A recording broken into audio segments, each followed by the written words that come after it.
আত্মহত্যার চেষ্টার পর ভাই আমাকে নিষিদ্ধ প্রেমের প্রস্তাব দিয়েছে। আমি স্তব্ধ হয়ে গেলাম যখন আমার ভাই অরিজিৎ বলল, আত্মহত্যার চেষ্টার পর হাসপাতালে তোকে বাঁচিয়ে আনার পর তুই আমার হাত ধরে বললি, আমি জানি তুই আমাকে ভাইয়ের চেয়ে বেশি ভালোবাসিস। আমি সাহস করে স্বীকার করলাম, হ্যাঁ, আমি তোকে প্রেম করি, এবং আমি চাই তুই আমার স্ত্রী হ। সমাজের বাধা উপেক্ষা করে আমি তোকে বিয়ে করতে চাই। তুই কি রাজি আছিস আমার সাথে এই নিষিদ্ধ প্রেমের যাত্রায়? একটি ভয়ঙ্কর ব্রেকআপের পর আমি খুব ডিপ্রেশনে ছিলাম। আমার বয়ফ্রেন্ড আমাকে প্রতারণা করেছিল, আমার ভালোবাসার মূল্য দেয়নি। আমি সবকিছু হারিয়ে ফেলেছি বলে মনে করছিলাম, তাই একদিন আত্মহত্যার চেষ্টা করেছিলাম। আমার ভাই অরিজিৎ আমাকে হাসপাতালে নিয়ে গিয়েছিল, ডাক্তাররা আমাকে বাঁচিয়েছিলেন। হাসপাতালে জ্ঞান ফেরার পর আমি খুব কাঁদছিলাম। অরিজিৎ আমার পাশে বসেছিল, আমার হাত ধরে। আমি তাকে বলেছিলাম, আমি জানি তুই আমাকে খুব ভালোবাসিস, ভাইয়ের চেয়ে বেশি। আমি এটা বলেছিলাম কারণ আমি জানতাম সে আমার জন্য যে কোনো কিছু করতে পারে। আমি আসলে রোমান্টিক অর্থে বলিনি, কিন্তু অরিজিৎ তা সেভাবেই নিয়েছিল। সে আমার হাত আরও শক্ত করে ধরে যা বলল, তাতে আমি স্তব্ধ হয়ে গেলাম। অরিজিৎ, তুই কি পাগল হয়ে গেছিস? আমি বিশ্বাস করতে পারছিলাম না। আমি তো সেই অর্থে বলিনি। তুই আমার ভাই। আমি জানি অঞ্জনা। অরিজিৎ আমার দিকে তাকিয়ে রইল। কিন্তু আমি আর নিজের অনুভূতি লুকাতে পারছি না। আমি তোকে হারাতে পারব না। আমি তোকে আমার জীবনসঙ্গী করতে চাই। এই গল্পটি সম্পূর্ণ শুনলে আপনাদের পানি অটোমেটিক বের হয়ে যাবে, সো যত দ্রুত সম্ভব হাতের কাছে টিস্যু নিয়ে বসে পড়ো। বিছানার চাদর যেন নষ্ট না হয় সেটা সম্পূর্ণ খেয়াল রাখার অনুরোধ জানিয়ে গল্পটি এখন শুরু করব। তার আগে সর্বশেষ অনুরোধ, দয়া করে এমন পানি বের করার গল্প নিয়মিত শুনতে আমাদের চ্যানেলটি সকলেই সাবস্ক্রাইব করুন। ধন্যবাদ। হ্যালো বন্ধুরা, আমার নাম শ্রাবন্তী রায়। আমার বয়স ৪২ বছর। আমার স্বামীর নাম অনিন্দ রায়, বয়স ৪৫ বছর। আমাদের ২ সন্তান, অর্ণব আর দীপা। অর্ণব ১৯ বছর বয়সী, কলেজে পড়ে। দীপা ১২ বছর বয়সী, স্কুলে যায়। আমি আমার এই আখি নামের ছোট বোনকে নিয়ে আজ একটি অবিশ্বাস্য ঘটনার কথা বলতে চাই। আখির বয়স ২৫ বছর। সে আমাদের পরিবারের সবচেয়ে ছোট সদস্য, আমার থেকে ১৫ বছরের ছোট। আমরা ২ বোন আর আমাদের ভাই অরিজিৎ, যার বয়স এখন ৪০ বছর, একসাথে বড় হয়েছি। একদিন আখি আমাকে ফোন করে বলল, দিদি, আমি কিছুদিন তোমার বাড়িতে থাকতে চাই। আমার একটা সমস্যা হয়েছে। আমি অবাক হলাম। আখি সাধারণত অরিজিৎ দাদার বাড়িতে থাকত, তার পড়াশোনার সুবিধার জন্য। অরিজিতের বাড়ি থেকে তার কলেজ কাছে ছিল। কি হয়েছে আখি? আমি জিজ্ঞেস করলাম। দিদি, সেটা এখন ফোনে বলতে পারব না। আমি আজই তোমার ওখানে চলে আসতে চাই। আখির কণ্ঠ কাঁপছিল। আমি বুঝতে পারলাম যে কিছু একটা খুব গুরুতর ঘটেছে। ঠিক আছে, তুই চলে আয়। আমরা তোকে নিয়ে খুশি হব। আমি বললাম। সেদিন রাতে আখি আমাদের বাড়িতে এলো। তাকে দেখে আমি চমকে গেলাম। তার চোখ লাল, চেহারা শুকনো, যেন কয়েক রাত ঘুমায়নি। সে ঘরে ঢুকেই আমাকে জড়িয়ে ধরে কাঁদতে শুরু করল। আখি, কি হয়েছে? তুই ঠিক আছিস তো? আমি তার পিঠে হাত বুলিয়ে জিজ্ঞেস করলাম। আমার ছেলে অর্ণব আর স্বামী অনিন্দ তখন বাড়িতে ছিল না, শুধু আমার মেয়ে দীপা বাড়িতে ছিল। সে তার রুমে পড়াশোনা করছিল। আখি আমার হাত ধরে আমার বেডরুমে নিয়ে গেল। দরজা বন্ধ করে সে আমার দিকে তাকাল। তার চোখে ভয় আর অসহায়তা দেখতে পেলাম। দিদিগু, সে ফিসফিস করে বলল, আমি খুব বিপদে পড়েছি। কি বিপদ? তুই স্পষ্ট করে বল আখি। আমি উদ্বিগ্ন হয়ে বললাম। আখি একটা গভীর শ্বাস নিয়ে বলল, আমার জীবন বিপদে। আমি বিশ্বাস করি কেউ আমাকে মেরে ফেলতে চায়। আমি হতবাক হয়ে গেলাম। কি বলছিস তুই? কে তোকে মারতে চাইবে? তুই তো ছাত্রী। তুমি জানো না দিদি আমি কি করেছি? আখি কাঁপতে কাঁপতে বলল। কি করেছিস তুই? আমি আমি এমন কিছু দেখেছি যা আমার দেখা উচিত ছিল না। আর এখন তারা আমাকে চুপ করাতে চায়। আখির চোখ থেকে অঝরে অশ্রু ঝরছিল। কারা তারা? তুই কি দেখেছিস? স্পষ্ট করে বল আখি। আমি ২ হাতে তার কাঁধ ধরে ঝাঁকুনি দিলাম। আখি আমার দিকে তাকিয়ে বলল, অরিজিৎ দাদা। আর তার বন্ধুরা? অরিজিৎ? আমাদের ভাই অরিজিৎ? আখি মাথা নাড়ল। হ্যাঁ দিদি, অরিজিৎ দাদা। সে সে একটা গোপন সংগঠনের সাথে জড়িত। আমি হেসে ফেললাম। কি বলছিস তুই আখি? অরিজিৎ? সে একজন সফল ব্যবসায়ী। তার নিজের কোম্পানি আছে। সে কোনো গোপন সংগঠনে থাকবে কেন? দিদি, তুমি বিশ্বাস করো বা নাই করো, আমি যা বলছি সবই সত্যি। গত সপ্তাহে রাতে আমি ঘুম থেকে উঠে জল খেতে গিয়েছিলাম। তখন অরিজিৎ দাদার অফিস রুম থেকে আলো আসছিল। আমি দেখলাম দরজা সামান্য ফাঁক। কৌতূহলবশত আমি উকি দিলাম ঘে। আঁখি থামল, যেন সে ঘটনাটা মনে করতেই ভয় পাচ্ছে। কি দেখলি সেখানে? আমি জিজ্ঞেস করলাম। অরিজিৎ দাদা আর আরও ৫ জন লোক একটা টেবিলের চারপাশে বসেছিল। তারা কিছু নকশা আর ম্যাপ দেখছিল। আমি শুনলাম তারা অপারেশন রক্তচন্দন নিয়ে আলোচনা করছিল। তারা একটা প্রাচীন মন্দির সম্পর্কে কথা বলছিল, যেখানে একটা গুপ্তধন আছে বলে তারা বিশ্বাস করে। কি? আমি অবিশ্বাসের সাথে আঁখির দিকে তাকালাম। অরিজিৎ? গুপ্তধন? এটা কি কোনো সিনেমার গল্প? না দিদি, আঁখি গম্ভীরভাবে বলল। তারা বলছিল যে এই গুপ্তধনে এমন কিছু আছে যা তাদের অসাধারণ ক্ষমতা দেবে। তারা একটা প্রাচীন লিপি নিয়েও আলোচনা করছিল। আমি আঁখির কথায় হাসতে শুরু করলাম। তুই বলতে চাইছিস যে আমাদের ভাই অরিজিৎ, যে একটা সফটওয়্যার কোম্পানি চালায়, সে আসলে কোনো গুপ্তধন খুঁজে বেড়াচ্ছে যা তাকে অলৌকিক ক্ষমতা দেবে? আঁখি মুখ গম্ভীর করে বলল, হ্যাঁ, আমিও প্রথমে এতটাই অবাক হয়েছিলাম যে আমার হাসি পেয়েছিল। কিন্তু তারপর কি? আমি জিজ্ঞেস করলাম। আমার হাসির শব্দ শুনে তারা চমকে উঠল। আমি দ্রুত সরে যাচ্ছিলাম, কিন্তু অরিজিৎ দাদা আমাকে দেখে ফেলল। সে তার বন্ধুদের বলল, আমার ছোট বোন। সে আমাদের কথা শুনেছে। সবাই চুপ হয়ে গেল। একজন লোক জিজ্ঞেস করল, সে কতটুকু শুনেছে? অরিজিৎ দাদা বলল, আমি নিশ্চিত নই, কিন্তু আমরা ঝুঁকি নিতে পারি না। আমি ভয়ে সিঁড়ি দিয়ে উপরে দৌড়ে গেলাম আর রুমের দরজা বন্ধ করে দিলাম। আমি গম্ভীর হয়ে গেলাম। তারপর কি হল? পরের দিন সকালে অরিজিৎ দাদা আমার রুমে এলো। সে আমাকে জিজ্ঞেস করল আমি কতটুকু শুনেছি। আমি বললাম আমি কিছুই শুনিনি, আমি শুধু জল খেতে নেমেছিলাম। কিন্তু দাদা আমার দিকে এমনভাবে তাকালো যেন সে জানে আমি মিথ্যা বলছি। সে বলল, আঁখি, আমি তোকে ভালোবাসি, কিন্তু তুই যা শুনেছিস তা তোর জানার কথা ছিল না। তোর নিজের ভালোর জন্যই তোকে এসব ভুলে যেতে হবে। অরিজিৎ কি তোকে হুমকি দিয়েছিল? আমি বিস্মিত হয়ে জিজ্ঞেস করলাম। আঁখি মাথা নাড়ল। সরাসরি না। কিন্তু সেদিন বিকেলে আমি যখন কলেজ থেকে ফিরছিলাম, একটা কালো গাড়ি আমার পিছু নিয়েছিল। আমি বাসে উঠে পালিয়ে গেলাম। তারপর থেকেই আমি একটা অনুভূতি পাচ্ছি যে কেউ আমাকে দেখছে। আমার ফোনেও অদ্ভুত কল আসছে, যেখানে কেউ কথা বলে না, শুধু নিঃশ্বাসের শব্দ শোনা যায়। আমি একটু চিন্তিত হয়ে গেলাম। আঁখি সাধারণত এত ভীতু নয়, সে সাহসী মেয়ে। তাকে এভাবে ভয় পেতে দেখে আমি বুঝলাম কিছু একটা অবশ্যই ঘটেছে। ঠিক আছে আঁখি, তুই এখানে থাক। আমরা এই বিষয়ে একটা সমাধান বের করব। আমি তাকে আশ্বস্ত করার চেষ্টা করলাম। যখন অর্ণব এবং অনিন্দ বাড়ি ফিরল, আমি তাদেরকে সংক্ষেপে পরিস্থিতি বললাম, কিন্তু অরিজিতের সংগঠন বা গুপ্তধনের কথা উল্লেখ করলাম না। আমি শুধু বললাম যে আঁখি কিছু সমস্যায় আছে এবং কিছুদিন আমাদের সাথে থাকবে। সেই রাতে আমি ঘুমাতে পারছিলাম না। আঁখির কথাগুলো আমার মাথায় ঘুরপাক খাচ্ছিল। আমি অরিজিৎকে আমার সারা জীবন ধরে চিনি। সে কখনই এমন কোনো কাজে জড়িত হবে না যেটা অন্যদের জন্য বিপজ্জনক। কিন্তু আঁখির ভয় কি তাহলে মিথ্যা? আমি সিদ্ধান্ত নিলাম যে আমাকে নিজেই অরিজিতের সাথে কথা বলতে হবে। পরদিন সকালে অর্ণব কলেজে চলে গেল, আর অনিন্দ অফিসে। আমি আঁখিকে দীপার দেখাশোনা করতে বলে অরিজিতের বাড়িতে গেলাম। অরিজিতও তার বাড়িতেই অফিস করে, তাই আমি জানতাম সে সেখানেই থাকবে। যখন আমি তার বাড়ি পৌঁছালাম, তার বাড়ির কাজের লোক আমাকে ভেতরে নিয়ে গেল। দিদি, তুমি এখানে? অরিজিত আমাকে দেখে অবাক হল। হ্যাঁ অরিজিৎ, আমাকে তোর সাথে কথা বলতে হবে। আমি গম্ভীর স্বরে বললাম। অরিজিৎ আমাকে তার অফিস রুমে নিয়ে গেল, সেই একই রুম যেখানে আঁখি তাকে গোপন মিটিং করতে দেখেছিল। রুমটা দেখতে একদম স্বাভাবিক ছিল, একটা বড় ডেস্ক, কম্পিউটার, বইয়ের আলমারি। কোনো গোপন নকশা বা ম্যাপ ছিল না। কি ব্যাপার দিদি? অরিজিৎ জিজ্ঞেস করল। আঁখি আমার বাড়িতে এসেছে।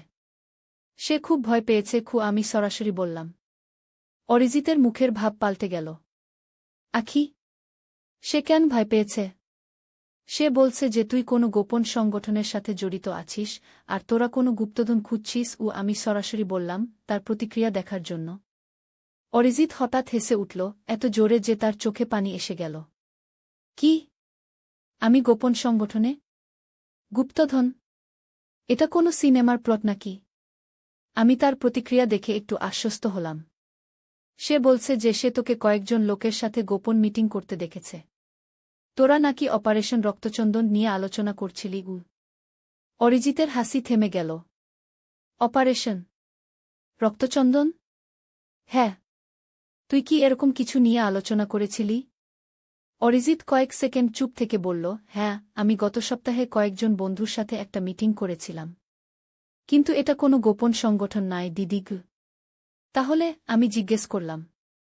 অরিজিৎ একটা দীর্ঘশ্বাস ফেলল। আসলে এটা একটা সারপ্রাইজ ছিল। আমরা বাবার জন্মদিনের জন্য একটা বিশেষ উপহার তৈরি করছি। আমি অবাক হলাম। বাবার জন্মদিন? সেটা তো 4 মাস পরে। হ্যাঁ, কিন্তু আমরা যা করতে চাই তার জন্য অনেক সময় লাগবে। দেখো দিদি, আমরা চন্দনপুরের প্রাচীন মন্দিরে একটা বিশেষ পূজা করাতে চাই বাবার জন্য। তুমি জানো বাবা কতটা ধার্মিক, আর সেই মন্দির বাবার খুব প্রিয়। আমরা সেটাকে কোড নেম দিয়েছি অপারেশন রক্তচন্দন, কারণ সেই মন্দিরে রক্তচন্দন বৃক্ষ আছে, যা খুব দুর্লভ। আমি অরিজিতের দিকে সন্দেহের দৃষ্টিতে তাকালাম। তুই সত্যি বলছিস?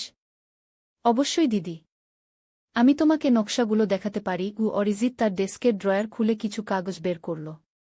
সেগুলোতে সত্যিই একটা মন্দিরের নকশা আর পূজার বিবরণ ছিল। তাহলে আখি কেন এত ভয় পেয়েছে? আমি জিজ্ঞেস করলাম। অরিজিৎ একটু অস্বস্তি নিয়ে বলল, হয়তো সে আমাদের কথাবার্তার কিছু অংশ শুনেছে আর ভুল বুঝেছে। আমি স্বীকার করি যে আমি একটু রেগে গিয়েছিলাম যখন জানলাম সে আড়ি পেতেছিল। আমি চেয়েছিলাম সারপ্রাইজটা গোপন রাখতে। আর তারপর সেই কালো গাড়ি? আখি বলছে যে একটা কালো গাড়ি তাকে ফলো করেছিল। আমি জিজ্ঞেস করলাম। অরিজিৎ বিস্মিত দেখাল। কালো গাড়ি? আমি কোনো কালো গাড়ি পাঠাইনি তাকে ফলো করতে। সে হয়তো ভুল বুঝেছে। আমি অরিজিতের কথা বিশ্বাস করতে চাইছিলাম। কিন্তু আখির ভয় পাওয়া মুখ আমার মনে পড়ল। আমি বললাম, ঠিক আছে, আমি আখিকে তোর কথা বলবো। হয়তো এটা সবই একটা ভুল বোঝাবুঝি। যখন আমি বাড়ি ফিরলাম, আখিকে দেখলাম সে উদ্বিগ্ন হয়ে আমার জন্য অপেক্ষা করছিল। আমি তাকে অরিজিতের ব্যাখ্যা দিলাম। আমি বিশ্বাস করি না, আখি বিরক্ত হয়ে বলল। দিদি, সে মিথ্যা বলছে।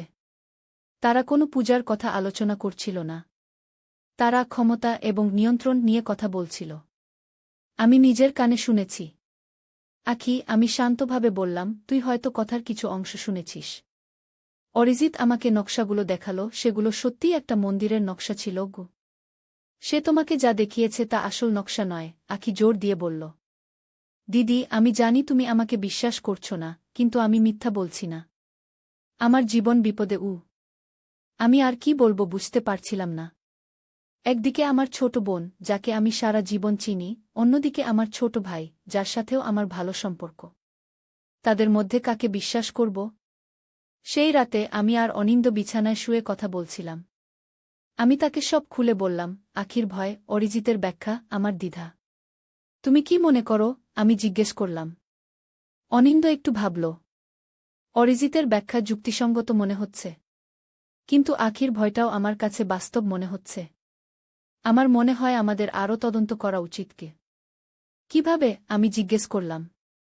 আমি চন্দনপুরের মন্দির সম্পর্কে একটু খোঁজ নিতে পারি। যদি সেখানে সত্যিই কোনো বিশেষ পূজার আয়োজন হচ্ছে, তাহলে অরিজিতের কথা সত্যি হতে পারে। অনিন্দ বলল। সেটা ভালো ধারণা। আমি সম্মত হলাম। পরের কয়েকদিন বেশ অস্বস্তিকর ছিল। আখি বাড়িতেই থাকল, বাইরে যেতে ভয় পাচ্ছিল। অনিন্দ চন্দনপুরের মন্দির সম্পর্কে খোঁজ নিচ্ছিল। আর আমি দুশ্চিন্তা ছিলাম। চতুর্থ দিনে অনিন্দ অফিস থেকে ফিরে এসে আমাকে ডাকল। শ্রাবন্তী, আমার কিছু তথ্য পেয়েছি। কি পেয়েছ? আমি উৎসুক হয়ে জিজ্ঞেস করলাম। চন্দনপুরের মন্দিরে সত্যিই একটা বিশেষ পূজার আয়োজন হচ্ছে, কিন্তু সেটা বিশেষ লোকেদের জন্য। আমি পুরোহিতের সাথে কথা বলেছি, তিনি বলেছেন যে এই পূজা শুধু সংঘের সদস্যদের জন্য। অনিন্দ বলল। সংঘ? কোন সংঘ? আমি জিজ্ঞেস করলাম। তিনি বেশি কিছু বলতে চাননি। তবে তিনি উল্লেখ করেছেন যে এই পূজা অনেক প্রাচীন, এবং এর উদ্দেশ্য হল সেই যা হারিয়ে গেছে তা ফিরিয়ে আনা। অনিন্দ বলল। আমি আরও জানতে পেরেছি যে সেই মন্দিরের নিচে একটা গুপ্ত গুহা আছে, যেখানে নাকি প্রাচীন সময়ে কিছু মূল্যবান জিনিস রাখা ছিল। আমি চমকে উঠলাম। তাহলে কি আকি সত্যি বলছিল? অরিজিৎ সত্যিই কোনো গোপন সংগঠনের সাথে জড়িত? আর তারা কোনো গুপ্তধন খুঁজছে? আমাদের এই বিষয়ে অরিজিতের সাথে আবার কথা বলা উচিত কি? আমি বললাম। আমি একমত, অনিন্দ বলল। কিন্তু সাবধানে। যদি সে সত্যিই কোনো গোপন সংগঠনের সাথে জড়িত থাকে, তাহলে সে আমাদের থেকে সত্য লুকাবে। আমাদের চালাকি করে জানতে হবে গু। আমরা সিদ্ধান্ত নিলাম যে অনিন্দ অরিজিতের সাথে দেখা করবে, একজন বিজনেসম্যান হিসেবে, আর চন্দনপুরে বিনিয়োগের সম্ভাবনা নিয়ে কথা বলবে। এভাবে সে হয়তো মন্দির এবং তার গোপন গুহা সম্পর্কে আরও তথ্য পেতে পারে। পরদিন অনিন্দ অরিজিতের অফিসে গেল। আমি বাড়িতে উদ্বিগ্ন হয়ে অপেক্ষা করছিলাম। যখন অনিন্দ ফিরল, তার মুখ গম্ভীর ছিল। কি হলো? আমি জিজ্ঞেস করলাম। আমি অরিজিতের সাথে চন্দনপুর নিয়ে কথা বললাম। সে প্রথমে একটু অবাক হল, কিন্তু তারপর উৎসাহিত হয়ে সেখানকার সম্ভাবনা নিয়ে কথা বলতে শুরু করল। আমি স্বাভাবিকভাবেই মন্দির নিয়ে কথা তুললাম, যে এটা একটা ঐতিহাসিক স্থান। অনিন্দ বলল। সে কি বলল? প্রথমে সে খুব সাধারণ কথা বলছিল, কিন্তু যখন আমি গুহার কথা উল্লেখ করলাম, তার আচরণ বদলে গেল। সে জিজ্ঞেস করল, আমি গুহার কথা কিভাবে জানলাম? আমি বললাম যে আমি পুরোহিতের সাথে কথা বলেছি। অনিন্দ বলল। তারপর? সে একটু নার্ভাস হয়ে গেল। বলল, ওহ হ্যাঁ, সেই পুরাতন গল্প। লোকে বলে যে গুহাতে কিছু মূল্যবান জিনিস আছে, কিন্তু এগুলো শুধু গল্প। কিন্তু সে কথা বলার সময় তার চোখ এড়িয়ে গেল, যেন সে কিছু লুকাচ্ছে। অনিন্দ বলল। তুমি কি মনে করো অরিজিৎ সত্যিই কোনো গুপ্তধন খুঁজছে? আমি উদ্বিগ্ন হয়ে জিজ্ঞেস করলাম। আমি নিশ্চিত নই, কিন্তু একটা জিনিস আমি লক্ষ্য করলাম। তার ডেস্কে একটা বই ছিল, অন্তর্বেদী শক্তি, প্রাচীন ভারতীয় রহস্যবিদ্যা। এটা একটা বিরল বই, যা প্রাচীন ভারতীয় টেকনোলজি এবং শক্তি নিয়ে লেখা। অনিন্দ বলল। আমরা আখিকে এই তথ্য দিলাম। সে আরও উদ্বিগ্ন হয়ে উঠল। দেখেছ দিদি? আমি তোমাকে বলেছিলাম। তারা কোন ধরনের শক্তি খুঁজছে।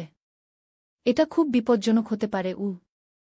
আমি এখন সত্যিই চিন্তিত হয়ে পড়লাম। আমার নিজের ভাই কি সত্যিই এমন কিছু করছে যা বিপজ্জনক হতে পারে?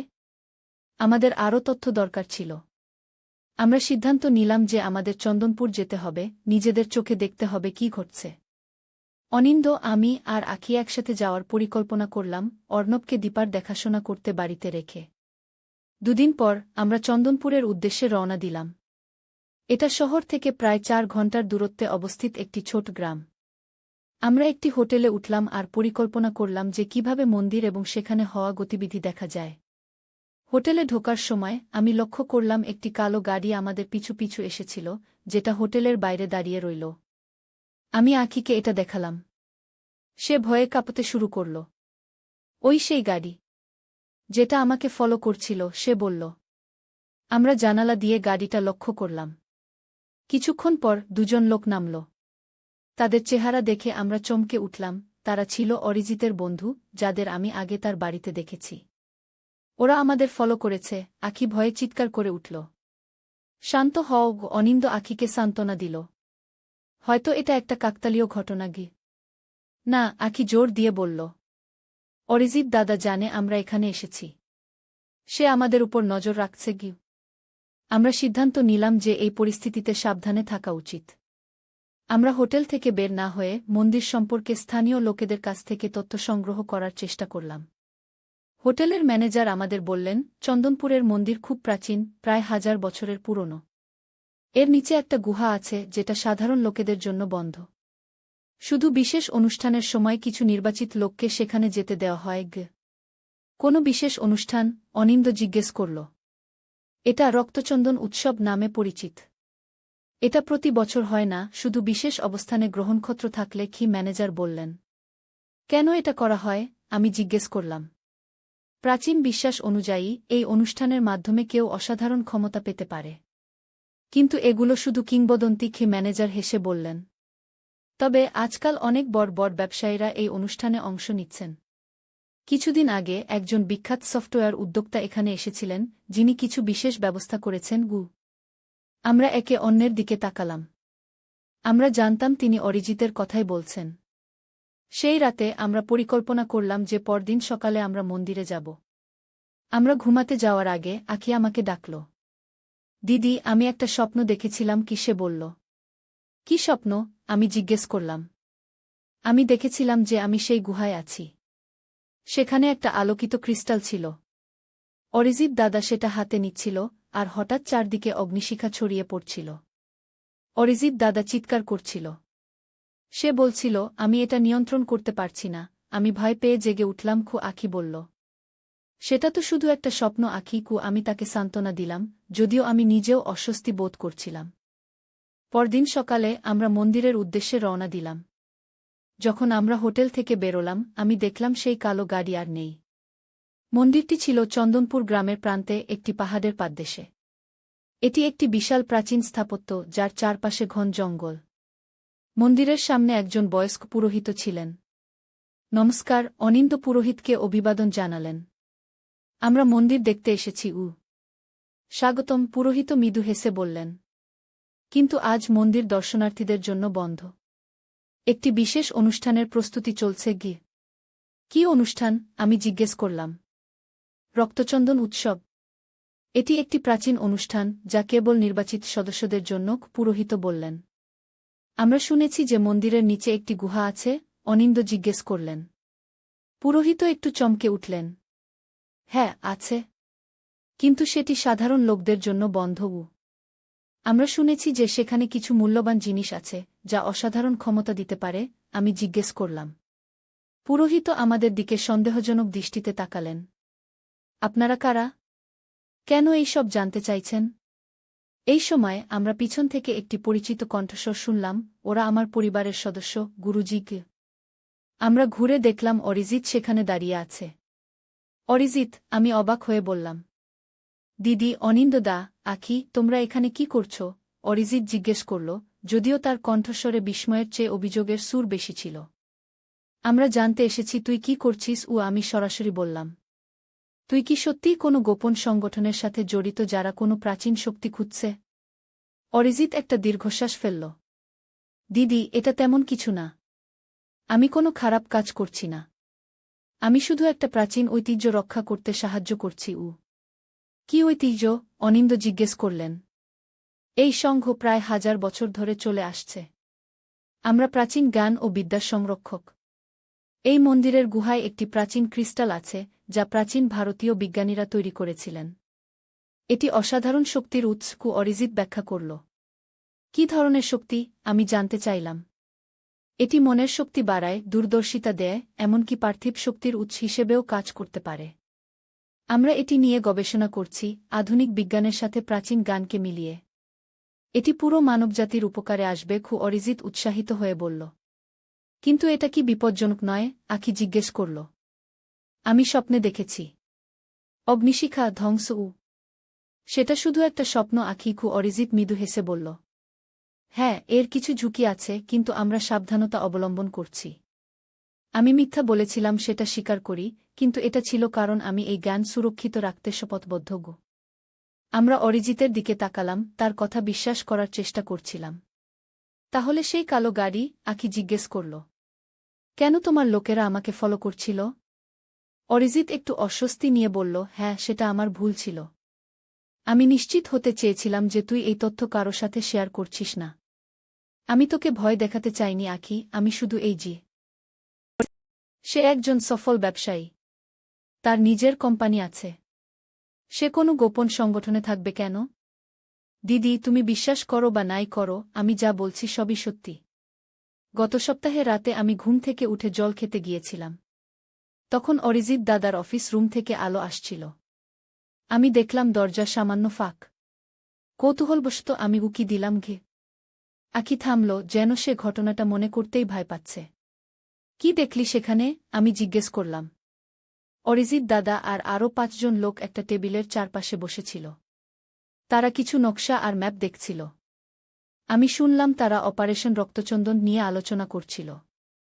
তারা একটা প্রাচীন মন্দির সম্পর্কে কথা বলছিল, যেখানে একটা গুপ্তধন আছে বলে তারা বিশ্বাস করে। কি?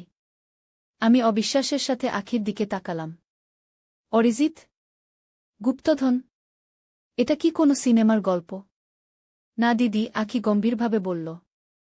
তারা বলছিল যে এই গুপ্তধনে এমন কিছু আছে যা তাদের অসাধারণ ক্ষমতা দেবে। তারা একটা প্রাচীন লিপি নিয়েও আলোচনা করছিল। আমি আখির কথায় হাসতে শুরু করলাম। তুই বলতে চাইছিস যে আমাদের ভাই অরিজিৎ, যে একটা সফটওয়্যার কোম্পানি চালায়, সে আসলে কোনো গুপ্তধন খুঁজে বেড়াচ্ছে যা তাকে অলৌকিক ক্ষমতা দেবে? আখি মুখ গম্ভীর করে বলল, হ্যাঁ, আমিও প্রথমে এতটাই অবাক হয়েছিলাম যে আমার হাসি পেয়েছিল। কিন্তু তারপর কি? আমি জিজ্ঞেস করলাম। আমার হাসির শব্দ শুনে তারা চমকে উঠল। আমি দ্রুত সরে যাচ্ছিলাম, কিন্তু অরিজিৎ দাদা আমাকে দেখে ফেলল। সে তার বন্ধুদের বলল, আমার ছোট বোন। সে আমাদের কথা শুনেছে। সবাই চুপ হয়ে গেল। একজন লোক জিজ্ঞেস করল, সে কতটুকু শুনেছে? অরিজিৎ দাদা বলল, আমি নিশ্চিত নই, কিন্তু আমরা ঝুঁকি নিতে পারি না। আমি ভয়ে সিঁড়ি দিয়ে উপরে দৌড়ে গেলাম আর রুমের দরজা বন্ধ করে দিলাম। আমি গম্ভীর হয়ে গেলাম। তারপর কি হল? পরের দিন সকালে অরিজিৎ দাদা আমার রুমে এলো। সে আমাকে জিজ্ঞেস করল আমি কতটুকু শুনেছি। আমি বললাম আমি কিছুই শুনিনি, আমি শুধু জল খেতে নেমেছিলাম। কিন্তু দাদা আমার দিকে এমনভাবে তাকালো যেন সে জানে আমি মিথ্যা বলছি। সে বলল, আখি, আমি তোকে ভালোবাসি, কিন্তু তুই যা শুনেছিস তা তোর জানার কথা ছিল না। তোর নিজের ভালোর জন্যই তোকে এসব ভুলে যেতে হবে। অরিজিৎ কি তোকে হুমকি দিয়েছিল? আমি বিস্মিত হয়ে জিজ্ঞেস করলাম। আখি মাথা নাড়ল। সরাসরি না। কিন্তু সেদিন বিকেলে আমি যখন কলেজ থেকে ফিরছিলাম, একটা কালো গাড়ি আমার পিছু নিয়েছিল। আমি বাসে উঠে পালিয়ে গেলাম। তারপর থেকেই আমি একটা অনুভূতি পাচ্ছি যে কেউ আমাকে দেখছে। আমার ফোনেও অদ্ভুত কল আসছে, যেখানে কেউ কথা বলে না, শুধু নিঃশ্বাসের শব্দ শোনা যায়। আমি একটু চিন্তিত হয়ে গেলাম। আখি সাধারণত এত ভীতু নয়, সে সাহসী মেয়ে। তাকে এভাবে ভয় পেতে দেখে আমি বুঝলাম কিছু একটা অবশ্যই ঘটেছে। ঠিক আছে আখি, তুই এখানে থাক। আমরা এই বিষয়ে একটা সমাধান বের করব। আমি তাকে আশ্বস্ত করার চেষ্টা করলাম। যখন অর্ণব এবং অনিন্দ বাড়ি ফিরল, আমি তাদেরকে সংক্ষেপে পরিস্থিতি বললাম, কিন্তু অরিজিতের সংগঠন বা গুপ্তধনের কথা উল্লেখ করলাম না। আমি শুধু বললাম যে আখি কিছু সমস্যায় আছে এবং কিছুদিন আমাদের সাথে থাকবে। সেই রাতে আমি ঘুমাতে পারছিলাম না। আখির কথাগুলো আমার মাথায় ঘুরপাক খাচ্ছিল। আমি অরিজিৎকে আমার সারা জীবন ধরে চিনি। সে কখনই এমন কোনো কাজে জড়িত হবে না যেটা অন্যদের জন্য বিপজ্জনক। কিন্তু আখির ভয় কি তাহলে মিথ্যা? আমি সিদ্ধান্ত নিলাম যে আমাকে নিজেই অরিজিতের সাথে কথা বলতে হবে। পরদিন সকালে অর্ণব কলেজে চলে গেল, আর অনিন্দ অফিসে। আমি আখিকে দীপার দেখাশোনা করতে বলে অরিজিতের বাড়িতে গেলাম। অরিজিতও তার বাড়িতেই অফিস করে, তাই আমি জানতাম সে সেখানেই থাকবে। যখন আমি তার বাড়ি পৌঁছালাম, তার বাড়ির কাজের লোক আমাকে ভেতরে নিয়ে গেল।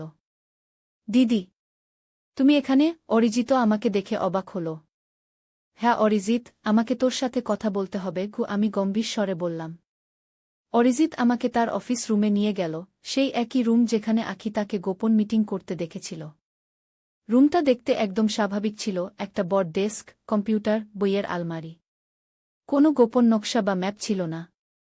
কি ব্যাপার দিদি? অরিজিৎ জিজ্ঞেস করল। আখি আমার বাড়িতে এসেছে। সে খুব ভয় পেয়েছে। আমি সরাসরি বললাম। অরিজিতের মুখের ভাব পাল্টে গেল। আখি? সে কেন ভয় পেয়েছে? সে বলছে যে তুই কোনো গোপন সংগঠনের সাথে জড়িত আছিস, আর তোরা কোনো গুপ্তধন খুঁজছিস। আমি সরাসরি বললাম, তার প্রতিক্রিয়া দেখার জন্য। অরিজিৎ হঠাৎ হেসে উঠল, এত জোরে যে তার চোখে পানি এসে গেল। কি? আমি গোপন সংগঠনে? গুপ্তধন? এটা কোনো সিনেমার প্লট নাকি? আমি তার প্রতিক্রিয়া দেখে একটু আশ্বস্ত হলাম। সে বলছে যে সে তোকে কয়েকজন লোকের সাথে গোপন মিটিং করতে দেখেছে। তোরা নাকি অপারেশন রক্তচন্দন নিয়ে আলোচনা করছিলি। অরিজিতের হাসি থেমে গেল। অপারেশন রক্তচন্দন? হ্যাঁ। তুই কি এরকম কিছু নিয়ে আলোচনা করেছিলি? অরিজিৎ কয়েক সেকেন্ড চুপ থেকে বলল, হ্যাঁ, আমি গত সপ্তাহে কয়েকজন বন্ধুর সাথে একটা মিটিং করেছিলাম। কিন্তু এটা কোনো গোপন সংগঠন নয় দিদি। তাহলে? আমি জিজ্ঞেস করলাম। অরিজিৎ একটা দীর্ঘশ্বাস ফেলল। আসলে এটা একটা সারপ্রাইজ ছিল। আমরা বাবার জন্মদিনের জন্য একটা বিশেষ উপহার তৈরি করছি। আমি অবাক হলাম। বাবার জন্মদিন? সেটা তো 4 মাস পরে। হ্যাঁ, কিন্তু আমরা যা করতে চাই তার জন্য অনেক সময় লাগবে। দেখো দিদি, আমরা চন্দনপুরের প্রাচীন মন্দিরে একটা বিশেষ পূজা করাতে চাই বাবার জন্য। তুমি জানো বাবা কতটা ধার্মিক, আর সেই মন্দির বাবার খুব প্রিয়। আমরা সেটাকে কোড নেম দিয়েছি অপারেশন রক্তচন্দন, কারণ সেই মন্দিরে রক্তচন্দন বৃক্ষ আছে, যা খুব দুর্লভ। আমি অরিজিতের দিকে সন্দেহের দৃষ্টিতে তাকালাম। তুই সত্যি বলছিস? অবশ্যই দিদি। আমি তোমাকে নকশাগুলো দেখাতে পারি। অরিজিৎ তার ডেস্কের ড্রয়ার খুলে কিছু কাগজ বের করল। সেগুলোতে সত্যিই একটা মন্দিরের নকশা আর পূজার বিবরণ ছিল। তাহলে আখি কেন এত ভয় পেয়েছে? আমি জিজ্ঞেস করলাম। অরিজিৎ একটু অস্বস্তি নিয়ে বলল, হয়তো সে আমাদের কথাবার্তার কিছু অংশ শুনেছে আর ভুল বুঝেছে। আমি স্বীকার করি যে আমি একটু রেগে গিয়েছিলাম যখন জানলাম সে আড়ি পেতেছিল। আমি চেয়েছিলাম সারপ্রাইজটা গোপন রাখতে। আর তারপর সেই কালো গাড়ি? আখি বলছে যে একটা কালো গাড়ি তাকে ফলো করেছিল। আমি জিজ্ঞেস করলাম। অরিজিৎ বিস্মিত দেখাল। কালো গাড়ি? আমি কোনো কালো গাড়ি পাঠাইনি তাকে ফলো করতে। সে হয়তো ভুল বুঝেছে। আমি অরিজিতের কথা বিশ্বাস করতে চাইছিলাম, কিন্তু আখির ভয় পাওয়া মুখ আমার মনে পড়ল। আমি বললাম, ঠিক আছে, আমি আখিকে তোর কথা বলবো। হয়তো এটা সবই একটা ভুল বোঝাবুঝি। যখন আমি বাড়ি ফিরলাম, আখিকে দেখলাম সে উদ্বিগ্ন হয়ে আমার জন্য অপেক্ষা করছিল। আমি তাকে অরিজিতের ব্যাখ্যা দিলাম। আমি বিশ্বাস করি না, আখি বিরক্ত হয়ে বলল। দিদি, সে মিথ্যা বলছে। তারা কোনো পূজার কথা আলোচনা করছিল না। তারা ক্ষমতা এবং নিয়ন্ত্রণ নিয়ে কথা বলছিল। আমি নিজের কানে শুনেছি। আখি, আমি শান্তভাবে বললাম, তুই হয়তো কথার কিছু অংশ শুনেছিস। অরিজিৎ আমাকে নকশাগুলো দেখালো, সেগুলো সত্যিই একটা মন্দিরের নকশা ছিল। সে তোমাকে যা দেখিয়েছে তা আসল নকশা নয়, আখি জোর দিয়ে বলল। দিদি, আমি জানি তুমি আমাকে বিশ্বাস করছো না, কিন্তু আমি মিথ্যা বলছি না। আমার জীবন বিপদে। আমি আর কি বলবো বুঝতে পারছিলাম না। একদিকে আমার ছোট বোন, যাকে আমি সারা জীবন চিনি, অন্যদিকে আমার ছোট ভাই, যার সাথেও আমার ভালো সম্পর্ক। তাদের মধ্যে কাকে বিশ্বাস করব? সেই রাতে আমি আর অনিন্দ বিছানায় শুয়ে কথা বলছিলাম। আমি তাকে সব খুলে বললাম, আখির ভয়, অরিজিতের ব্যাখ্যা, আমার দ্বিধা। তুমি কি মনে করো? আমি জিজ্ঞেস করলাম। অনিন্দ একটু ভাবল। অরিজিতের ব্যাখ্যা যুক্তিসঙ্গত মনে হচ্ছে, কিন্তু আখির ভয়টাও আমার কাছে বাস্তব মনে হচ্ছে। আমার মনে হয় আমাদের আরও তদন্ত করা উচিত। কিভাবে? আমি জিজ্ঞেস করলাম। আমি চন্দনপুরের মন্দির সম্পর্কে একটু খোঁজ নিতে পারি। যদি সেখানে সত্যিই কোনো বিশেষ পূজার আয়োজন হচ্ছে, তাহলে অরিজিতের কথা সত্যি হতে পারে। অনিন্দ বলল। সেটা ভালো ধারণা। আমি সম্মত হলাম। পরের কয়েকদিন বেশ অস্বস্তিকর ছিল। আখি বাড়িতেই থাকল, বাইরে যেতে ভয় পাচ্ছিল। অনিন্দ চন্দনপুরের মন্দির সম্পর্কে খোঁজ নিচ্ছিল। আর আমি দুশ্চিন্তা ছিলাম। চতুর্থ দিনে অনিন্দ অফিস থেকে ফিরে এসে আমাকে ডাকল। শ্রাবন্তী, আমার কিছু তথ্য পেয়েছি। কি পেয়েছ? আমি উৎসুক হয়ে জিজ্ঞেস করলাম। চন্দনপুরের মন্দিরে সত্যিই একটা বিশেষ পূজার আয়োজন হচ্ছে, কিন্তু সেটা বিশেষ লোকেদের জন্য। আমি পুরোহিতের সাথে কথা বলেছি, তিনি বলেছেন যে এই পূজা শুধু সংঘের সদস্যদের জন্য। অনিন্দ বলল। সংঘ? কোন সংঘ? আমি জিজ্ঞেস করলাম। তিনি বেশি কিছু বলতে চাননি। তবে তিনি উল্লেখ করেছেন যে এই পূজা অনেক প্রাচীন, এবং এর উদ্দেশ্য হল সেই যা হারিয়ে গেছে তা ফিরিয়ে আনা। অনিন্দ বলল। আমি আরও জানতে পেরেছি যে সেই মন্দিরের নিচে একটা গুপ্ত গুহা আছে, যেখানে নাকি প্রাচীন সময়ে কিছু মূল্যবান জিনিস রাখা ছিল। আমি চমকে উঠলাম। তাহলে কি আখি সত্যি বলছিল? অরিজিৎ সত্যিই কোনো গোপন সংগঠনের সাথে জড়িত? আর তারা কোনো গুপ্তধন খুঁজছে? আমাদের এই বিষয়ে অরিজিতের সাথে আবার কথা বলা উচিত কি? আমি বললাম। আমি একমত। অনিন্দ বলল। কিন্তু সাবধানে। যদি সে সত্যিই কোনো গোপন সংগঠনের সাথে জড়িত থাকে, তাহলে সে আমাদের থেকে সত্য লুকাবে। আমাদের চালাকি করে জানতে হবে। আমরা সিদ্ধান্ত নিলাম যে অনিন্দ অরিজিতের সাথে দেখা করবে, একজন বিজনেসম্যান হিসেবে, আর চন্দনপুরে বিনিয়োগের সম্ভাবনা নিয়ে কথা বলবে। এভাবে সে হয়তো মন্দির এবং তার গোপন গুহা সম্পর্কে আরও তথ্য পেতে পারে। পরদিন অনিন্দ অরিজিতের অফিসে গেল। আমি বাড়িতে উদ্বিগ্ন হয়ে অপেক্ষা করছিলাম। যখন অনিন্দ ফিরল, তার মুখ গম্ভীর ছিল। কি হল? আমি জিজ্ঞেস করলাম।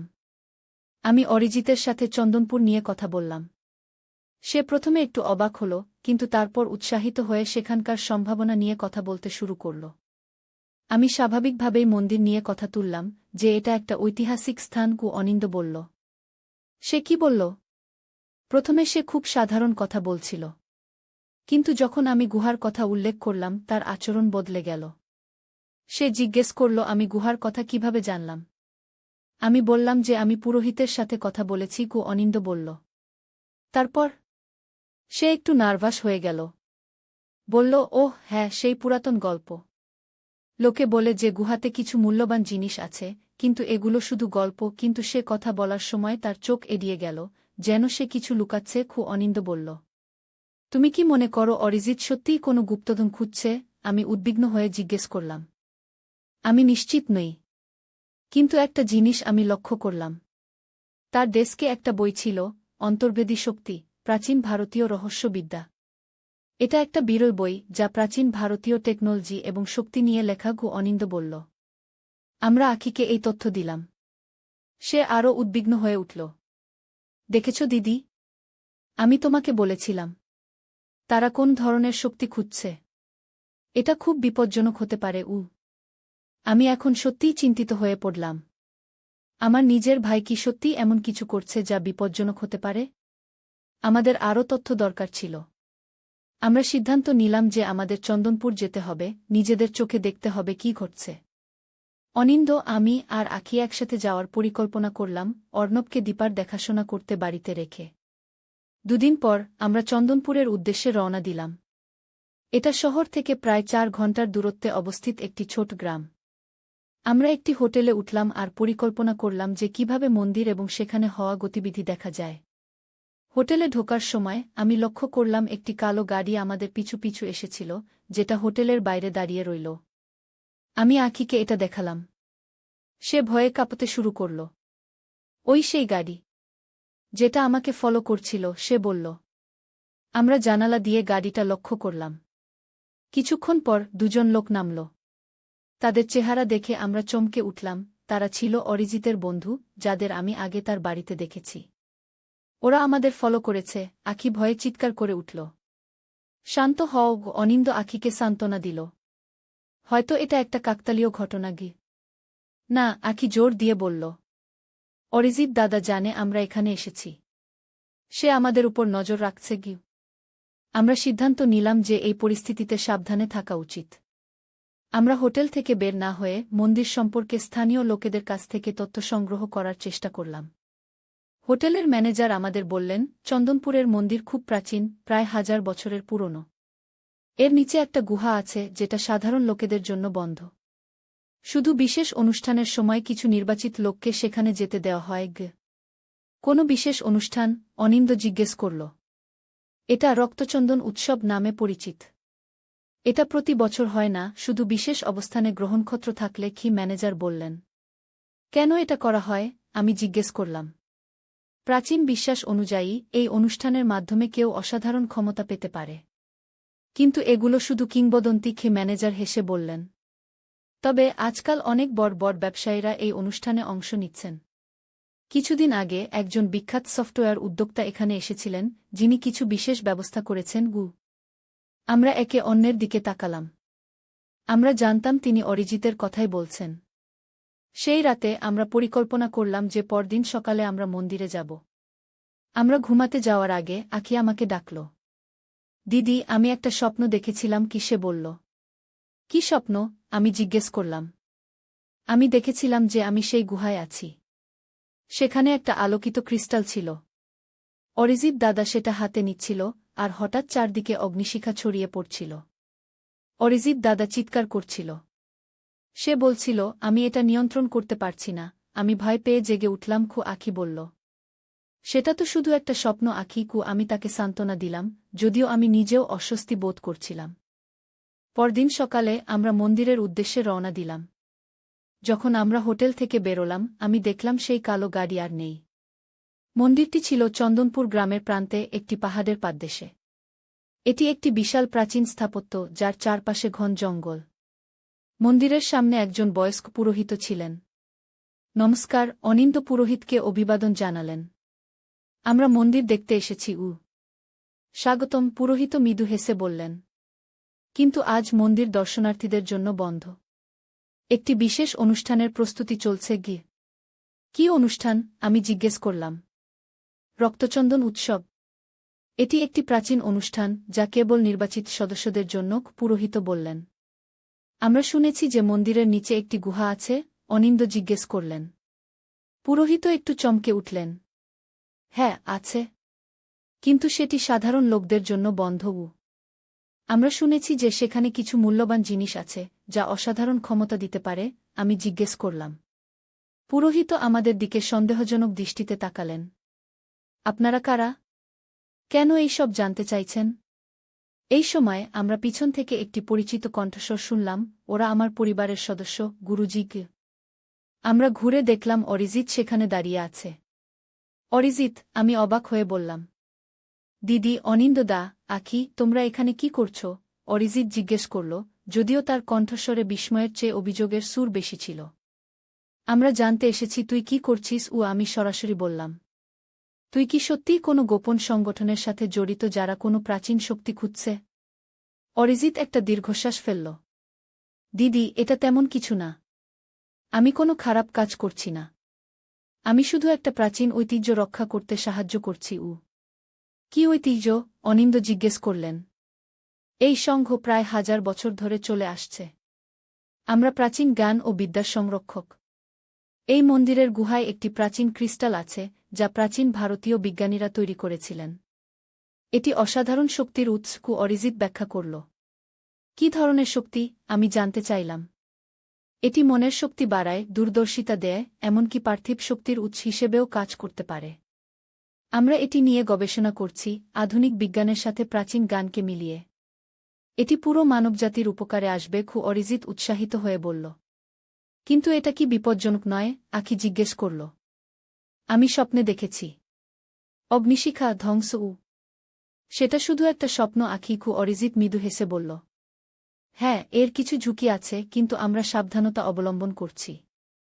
আমি মিথ্যা বলেছিলাম সেটা স্বীকার করি, কিন্তু এটা ছিল কারণ আমি এই জ্ঞান সুরক্ষিত রাখতে শপথবদ্ধ। আমরা অরিজিতের দিকে তাকালাম, তার কথা বিশ্বাস করার চেষ্টা করছিলাম। তাহলে সেই কালো গাড়ি? আখি জিজ্ঞেস করল। কেন তোমার লোকেরা আমাকে ফলো করছিল? অরিজিৎ একটু অস্বস্তি নিয়ে বলল, হ্যাঁ, সেটা আমার ভুল ছিল। আমি নিশ্চিত হতে চেয়েছিলাম যে তুই এই তথ্য কারো সাথে শেয়ার করছিস না। আমি তোকে ভয় দেখাতে চাইনি আখি, আমি শুধু সে একজন সফল ব্যবসায়ী। তার নিজের কোম্পানি আছে। সে কোনো গোপন সংগঠনে থাকবে কেন? দিদি, তুমি বিশ্বাস করো বা নাই করো, আমি যা বলছি সবই সত্যি। গত সপ্তাহে রাতে আমি ঘুম থেকে উঠে জল খেতে গিয়েছিলাম। তখন অরিজিৎ দাদার অফিস রুম থেকে আলো আসছিল। আমি দেখলাম দরজা সামান্য ফাঁক। কৌতূহলবশত আমি উকি দিলাম। আখি থামল, যেন সে ঘটনাটা মনে করতেই ভয় পাচ্ছে। কি দেখলি সেখানে? আমি জিজ্ঞেস করলাম। অরিজিৎ দাদা আর আরও 5 জন লোক একটা টেবিলের চারপাশে বসেছিল। তারা কিছু নকশা আর ম্যাপ দেখছিল। আমি শুনলাম তারা অপারেশন রক্তচন্দন নিয়ে আলোচনা করছিল। তারা একটা প্রাচীন মন্দির সম্পর্কে কথা বলছিল, যেখানে একটা গুপ্তধন আছে বলে তারা বিশ্বাস করে। কি? আমি অবিশ্বাসের সাথে আখির দিকে তাকালাম। অরিজিৎ? গুপ্তধন? এটা কি কোনো সিনেমার গল্প? না দিদি, আখি গম্ভীরভাবে বলল। তারা বলছিল যে এই গুপ্তধনে এমন কিছু আছে যা তাদের অসাধারণ ক্ষমতা দেবে। তারা একটা প্রাচীন লিপি নিয়েও আলোচনা করছিল। আমি আখির কথায় হাসতে শুরু করলাম। তুই বলতে চাইছিস যে আমাদের ভাই অরিজিৎ, যে একটা সফটওয়্যার কোম্পানি চালায়, সে আসলে কোনো গুপ্তধন খুঁজে বেড়াচ্ছে যা তাকে অলৌকিক ক্ষমতা দেবে? আখি মুখ গম্ভীর করে বলল, হ্যাঁ, আমিও প্রথমে এতটাই অবাক হয়েছিলাম যে আমার হাসি পেয়েছিল। কিন্তু তারপর কি? আমি জিজ্ঞেস করলাম। আমার হাসির শব্দ শুনে তারা চমকে উঠল।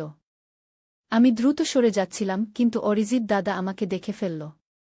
সে তার বন্ধুদের বলল, আমার ছোট বোন। সে আমাদের কথা শুনেছে। সবাই চুপ হয়ে গেল। একজন লোক জিজ্ঞেস করল, সে কতটুকু শুনেছে? অরিজিৎ দাদা বলল, আমি নিশ্চিত নই, কিন্তু আমরা ঝুঁকি নিতে পারি না। আমি ভয়ে সিঁড়ি দিয়ে উপরে দৌড়ে গেলাম আর রুমের দরজা বন্ধ করে দিলাম। আমি গম্ভীর হয়ে গেলাম। তারপর কি হল? পরের দিন সকালে অরিজিৎ দাদা আমার রুমে এলো। সে আমাকে জিজ্ঞেস করল আমি কতটুকু শুনেছি। আমি বললাম আমি কিছুই শুনিনি, আমি শুধু জল খেতে নেমেছিলাম। কিন্তু দাদা আমার দিকে এমনভাবে তাকালো যেন সে জানে আমি মিথ্যা বলছি। সে বলল, আখি, আমি তোকে ভালোবাসি, কিন্তু তুই যা শুনেছিস তা তোর জানার কথা ছিল না। তোর নিজের ভালোর জন্যই তোকে এসব ভুলে যেতে হবে গু। অরিজিৎ কি তোকে হুমকি দিয়েছিল? আমি বিস্মিত হয়ে জিজ্ঞেস করলাম। আখি মাথা নাড়ল। সরাসরি না।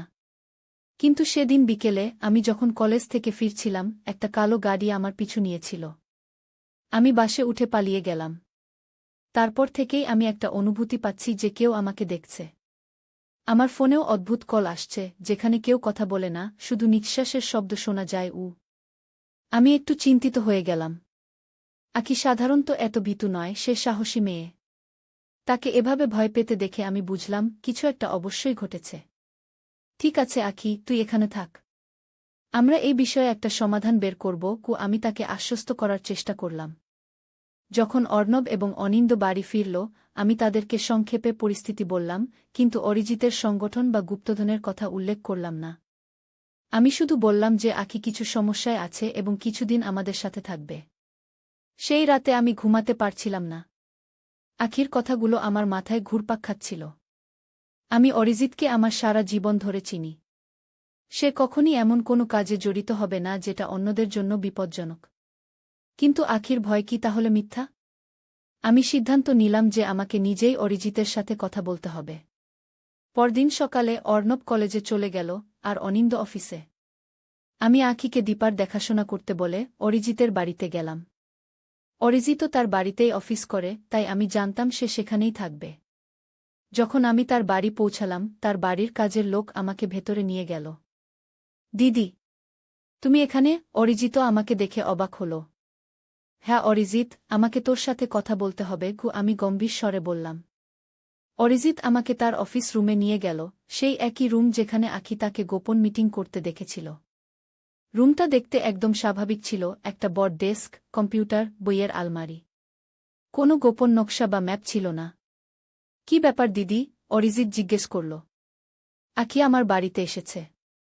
সে খুব ভয় পেয়েছে। আমি সরাসরি বললাম। অরিজিতের মুখের ভাব পাল্টে গেল। আখি? সে কেন ভয় পেয়েছে? সে বলছে যে তুই কোনো গোপন সংগঠনের সাথে জড়িত আছিস, আর তোরা কোনো গুপ্তধন খুঁজছিস। আমি সরাসরি বললাম, তার প্রতিক্রিয়া দেখার জন্য। অরিজিৎ হঠাৎ হেসে উঠল, এত জোরে যে তার চোখে পানি এসে গেল। কি? আমি গোপন সংগঠনে? গুপ্তধন? এটা কোনো সিনেমার প্লট নাকি? আমি তার প্রতিক্রিয়া দেখে একটু আশ্বস্ত হলাম। সে বলছে যে সে তোকে কয়েকজন লোকের সাথে গোপন মিটিং করতে দেখেছে। তোরা নাকি অপারেশন রক্তচন্দন নিয়ে আলোচনা করছিলি। অরিজিতের হাসি থেমে গেল। অপারেশন রক্তচন্দন? হ্যাঁ। তুই কি এরকম কিছু নিয়ে আলোচনা করেছিলি? অরিজিৎ কয়েক সেকেন্ড চুপ থেকে বলল, হ্যাঁ, আমি গত সপ্তাহে কয়েকজন বন্ধুর সাথে একটা মিটিং করেছিলাম। কিন্তু এটা কোনো গোপন সংগঠন নয় দিদিগ। তাহলে? আমি জিজ্ঞেস করলাম। অরিজিৎ একটা দীর্ঘশ্বাস ফেলল। আসলে এটা একটা সারপ্রাইজ ছিল। আমরা বাবার জন্মদিনের জন্য একটা বিশেষ উপহার তৈরি করছি। আমি অবাক হলাম। বাবার জন্মদিন? সেটা তো 4 মাস পরে। হ্যাঁ, কিন্তু আমরা যা করতে চাই তার জন্য অনেক সময় লাগবে। দেখো দিদি, আমরা চন্দনপুরের প্রাচীন মন্দিরে একটা বিশেষ পূজা করাতে চাই বাবার জন্য। তুমি জানো বাবা কতটা ধার্মিক, আর সেই মন্দির বাবার খুব প্রিয়। আমরা সেটাকে কোড নেম দিয়েছি অপারেশন রক্তচন্দন, কারণ সেই মন্দিরে রক্তচন্দন বৃক্ষ আছে, যা খুব দুর্লভ। আমি অরিজিতের দিকে সন্দেহের দৃষ্টিতে তাকালাম। তুই সত্যি বলছিস? অবশ্যই দিদি। আমি তোমাকে নকশাগুলো দেখাতে পারি। অরিজিৎ তার ডেস্কের ড্রয়ার খুলে কিছু কাগজ বের করল। সেগুলোতে সত্যিই একটা মন্দিরের নকশা আর পূজার বিবরণ ছিল। তাহলে আখি কেন এত ভয় পেয়েছে? আমি জিজ্ঞেস করলাম। অরিজিৎ একটু অস্বস্তি নিয়ে বলল, হয়তো সে আমাদের কথাবার্তার কিছু অংশ শুনেছে আর ভুল বুঝেছে। আমি স্বীকার করি যে আমি একটু রেগে গিয়েছিলাম যখন জানলাম সে আড়ি পেতেছিল। আমি চেয়েছিলাম সারপ্রাইজটা গোপন রাখতে। আর তারপর সেই কালো গাড়ি? আখি বলছে যে একটা কালো গাড়ি তাকে ফলো করেছিল। আমি জিজ্ঞেস করলাম। অরিজিৎ বিস্মিত দেখাল। কালো গাড়ি? আমি কোনো কালো গাড়ি পাঠাইনি তাকে ফলো করতে। সে হয়তো ভুল বুঝেছে। আমি অরিজিতের কথা বিশ্বাস করতে চাইছিলাম। কিন্তু আখির ভয় পাওয়া মুখ আমার মনে পড়ল। আমি বললাম, ঠিক আছে, আমি আখিকে তোর কথা বলবো। হয়তো এটা সবই একটা ভুল বোঝাবুঝি কি। যখন আমি বাড়ি ফিরলাম, আখিকে দেখলাম সে উদ্বিগ্ন হয়ে আমার জন্য অপেক্ষা করছিল। আমি তাকে অরিজিতের ব্যাখ্যা দিলাম। আমি বিশ্বাস করি না, আখি বিরক্ত হয়ে বলল। দিদি, সে মিথ্যা বলছে। তারা কোনো পূজার কথা আলোচনা করছিল না। তারা ক্ষমতা এবং নিয়ন্ত্রণ নিয়ে কথা বলছিল। আমি নিজের কানে শুনেছি। আখি, আমি শান্তভাবে বললাম, তুই হয়তো কথার কিছু অংশ শুনেছিস। অরিজিৎ আমাকে নকশাগুলো দেখালো, সেগুলো সত্যিই একটা মন্দিরের নকশা ছিল গো। সে তোমাকে যা দেখিয়েছে তা আসল নকশা নয়, আখি জোর দিয়ে বলল। দিদি, আমি জানি তুমি আমাকে বিশ্বাস করছো না, কিন্তু আমি মিথ্যা বলছি না। আমার জীবন বিপদে। আমি আর কি বলবো বুঝতে পারছিলাম না। একদিকে আমার ছোট বোন, যাকে আমি সারা জীবন চিনি, অন্যদিকে আমার ছোট ভাই, যার সাথেও আমার ভালো সম্পর্ক। তাদের মধ্যে কাকে বিশ্বাস করব?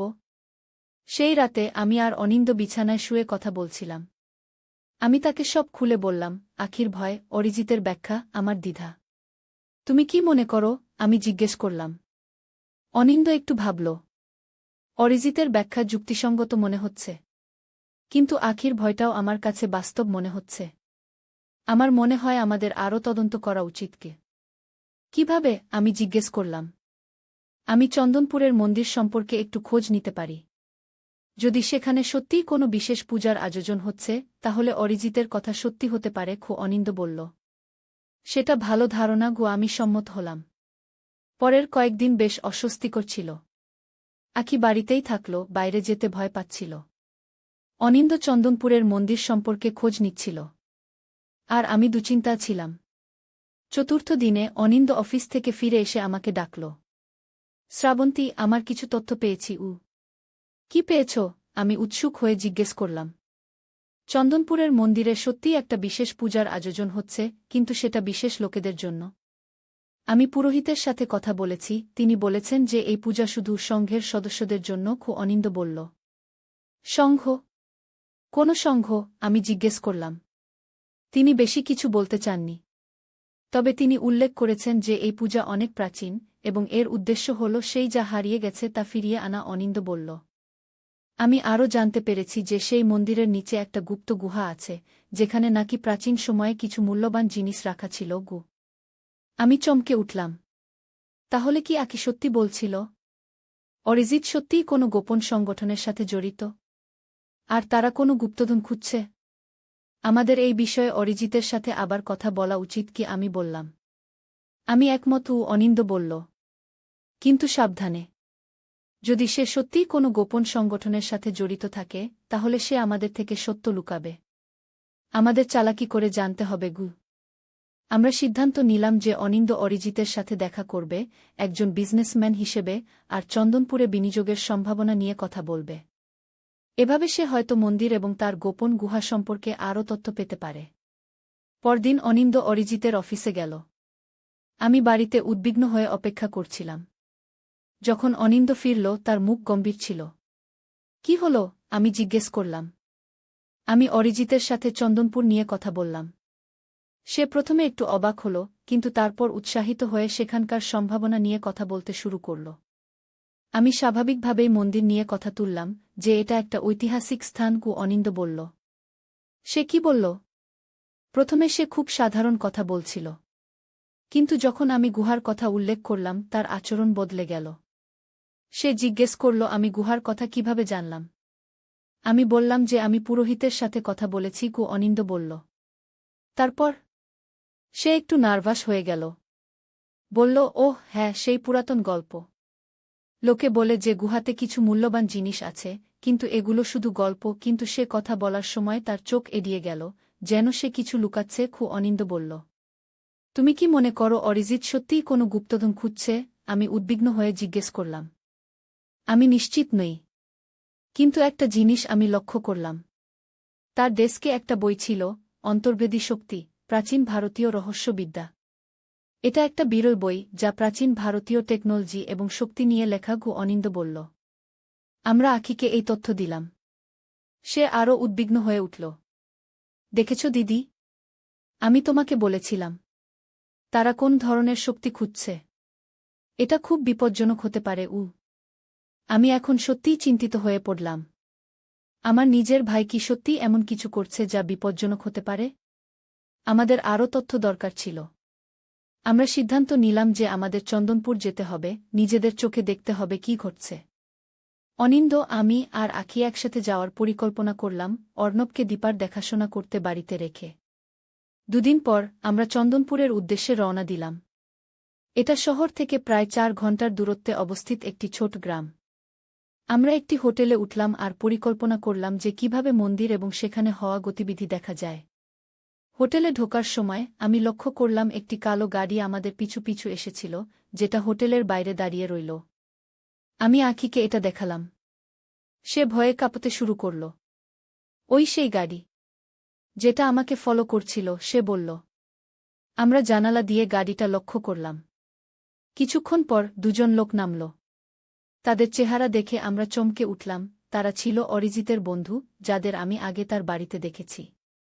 ওরা আমাদের ফলো করেছে। আখি ভয়ে চিৎকার করে উঠল। শান্ত হও, অনিন্দ আখিকে সান্ত্বনা দিল। হয়তো এটা একটা কাকতালীয় ঘটনা। না, আখি জোর দিয়ে বলল। অরিজিৎ দাদা জানে আমরা এখানে এসেছি। সে আমাদের উপর নজর রাখছে। আমরা সিদ্ধান্ত নিলাম যে এই পরিস্থিতিতে সাবধানে থাকা উচিত। আমরা হোটেল থেকে বের না হয়ে মন্দির সম্পর্কে স্থানীয় লোকেদের কাছ থেকে তথ্য সংগ্রহ করার চেষ্টা করলাম।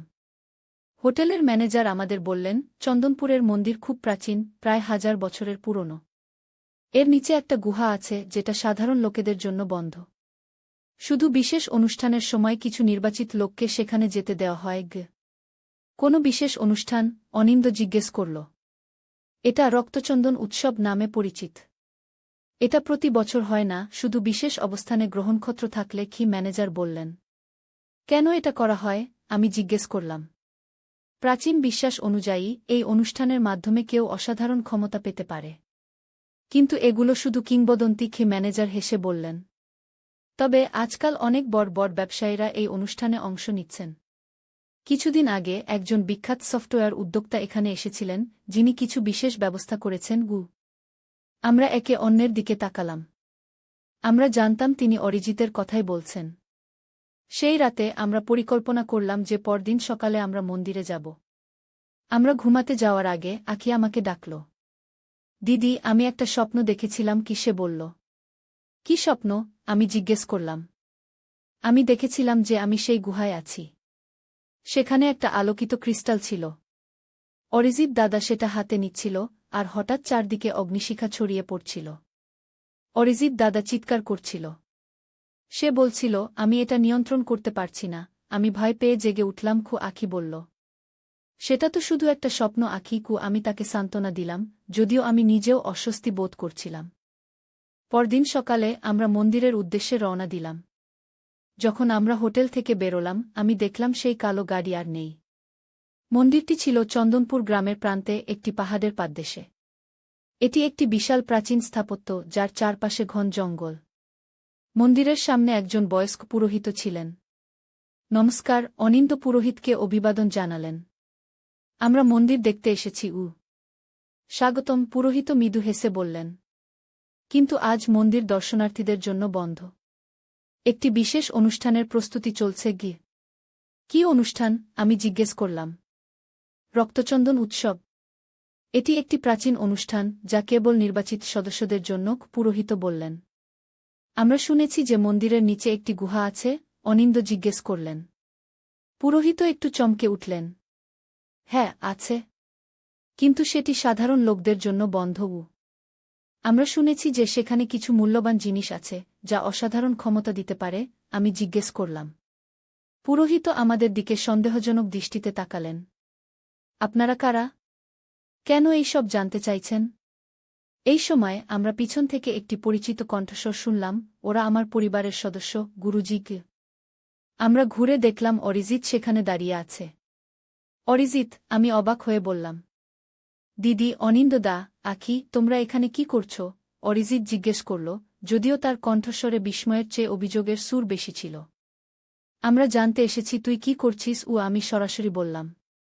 তুই কি সত্যিই কোনো গোপন সংগঠনের সাথে জড়িত যারা কোনো প্রাচীন শক্তি খুঁজছে? অরিজিৎ একটা দীর্ঘশ্বাস ফেলল। দিদি, এটা তেমন কিছু না। আমি কোনো খারাপ কাজ করছি না। আমি শুধু একটা প্রাচীন ঐতিহ্য রক্ষা করতে সাহায্য করছি। কি ঐতিহ্য?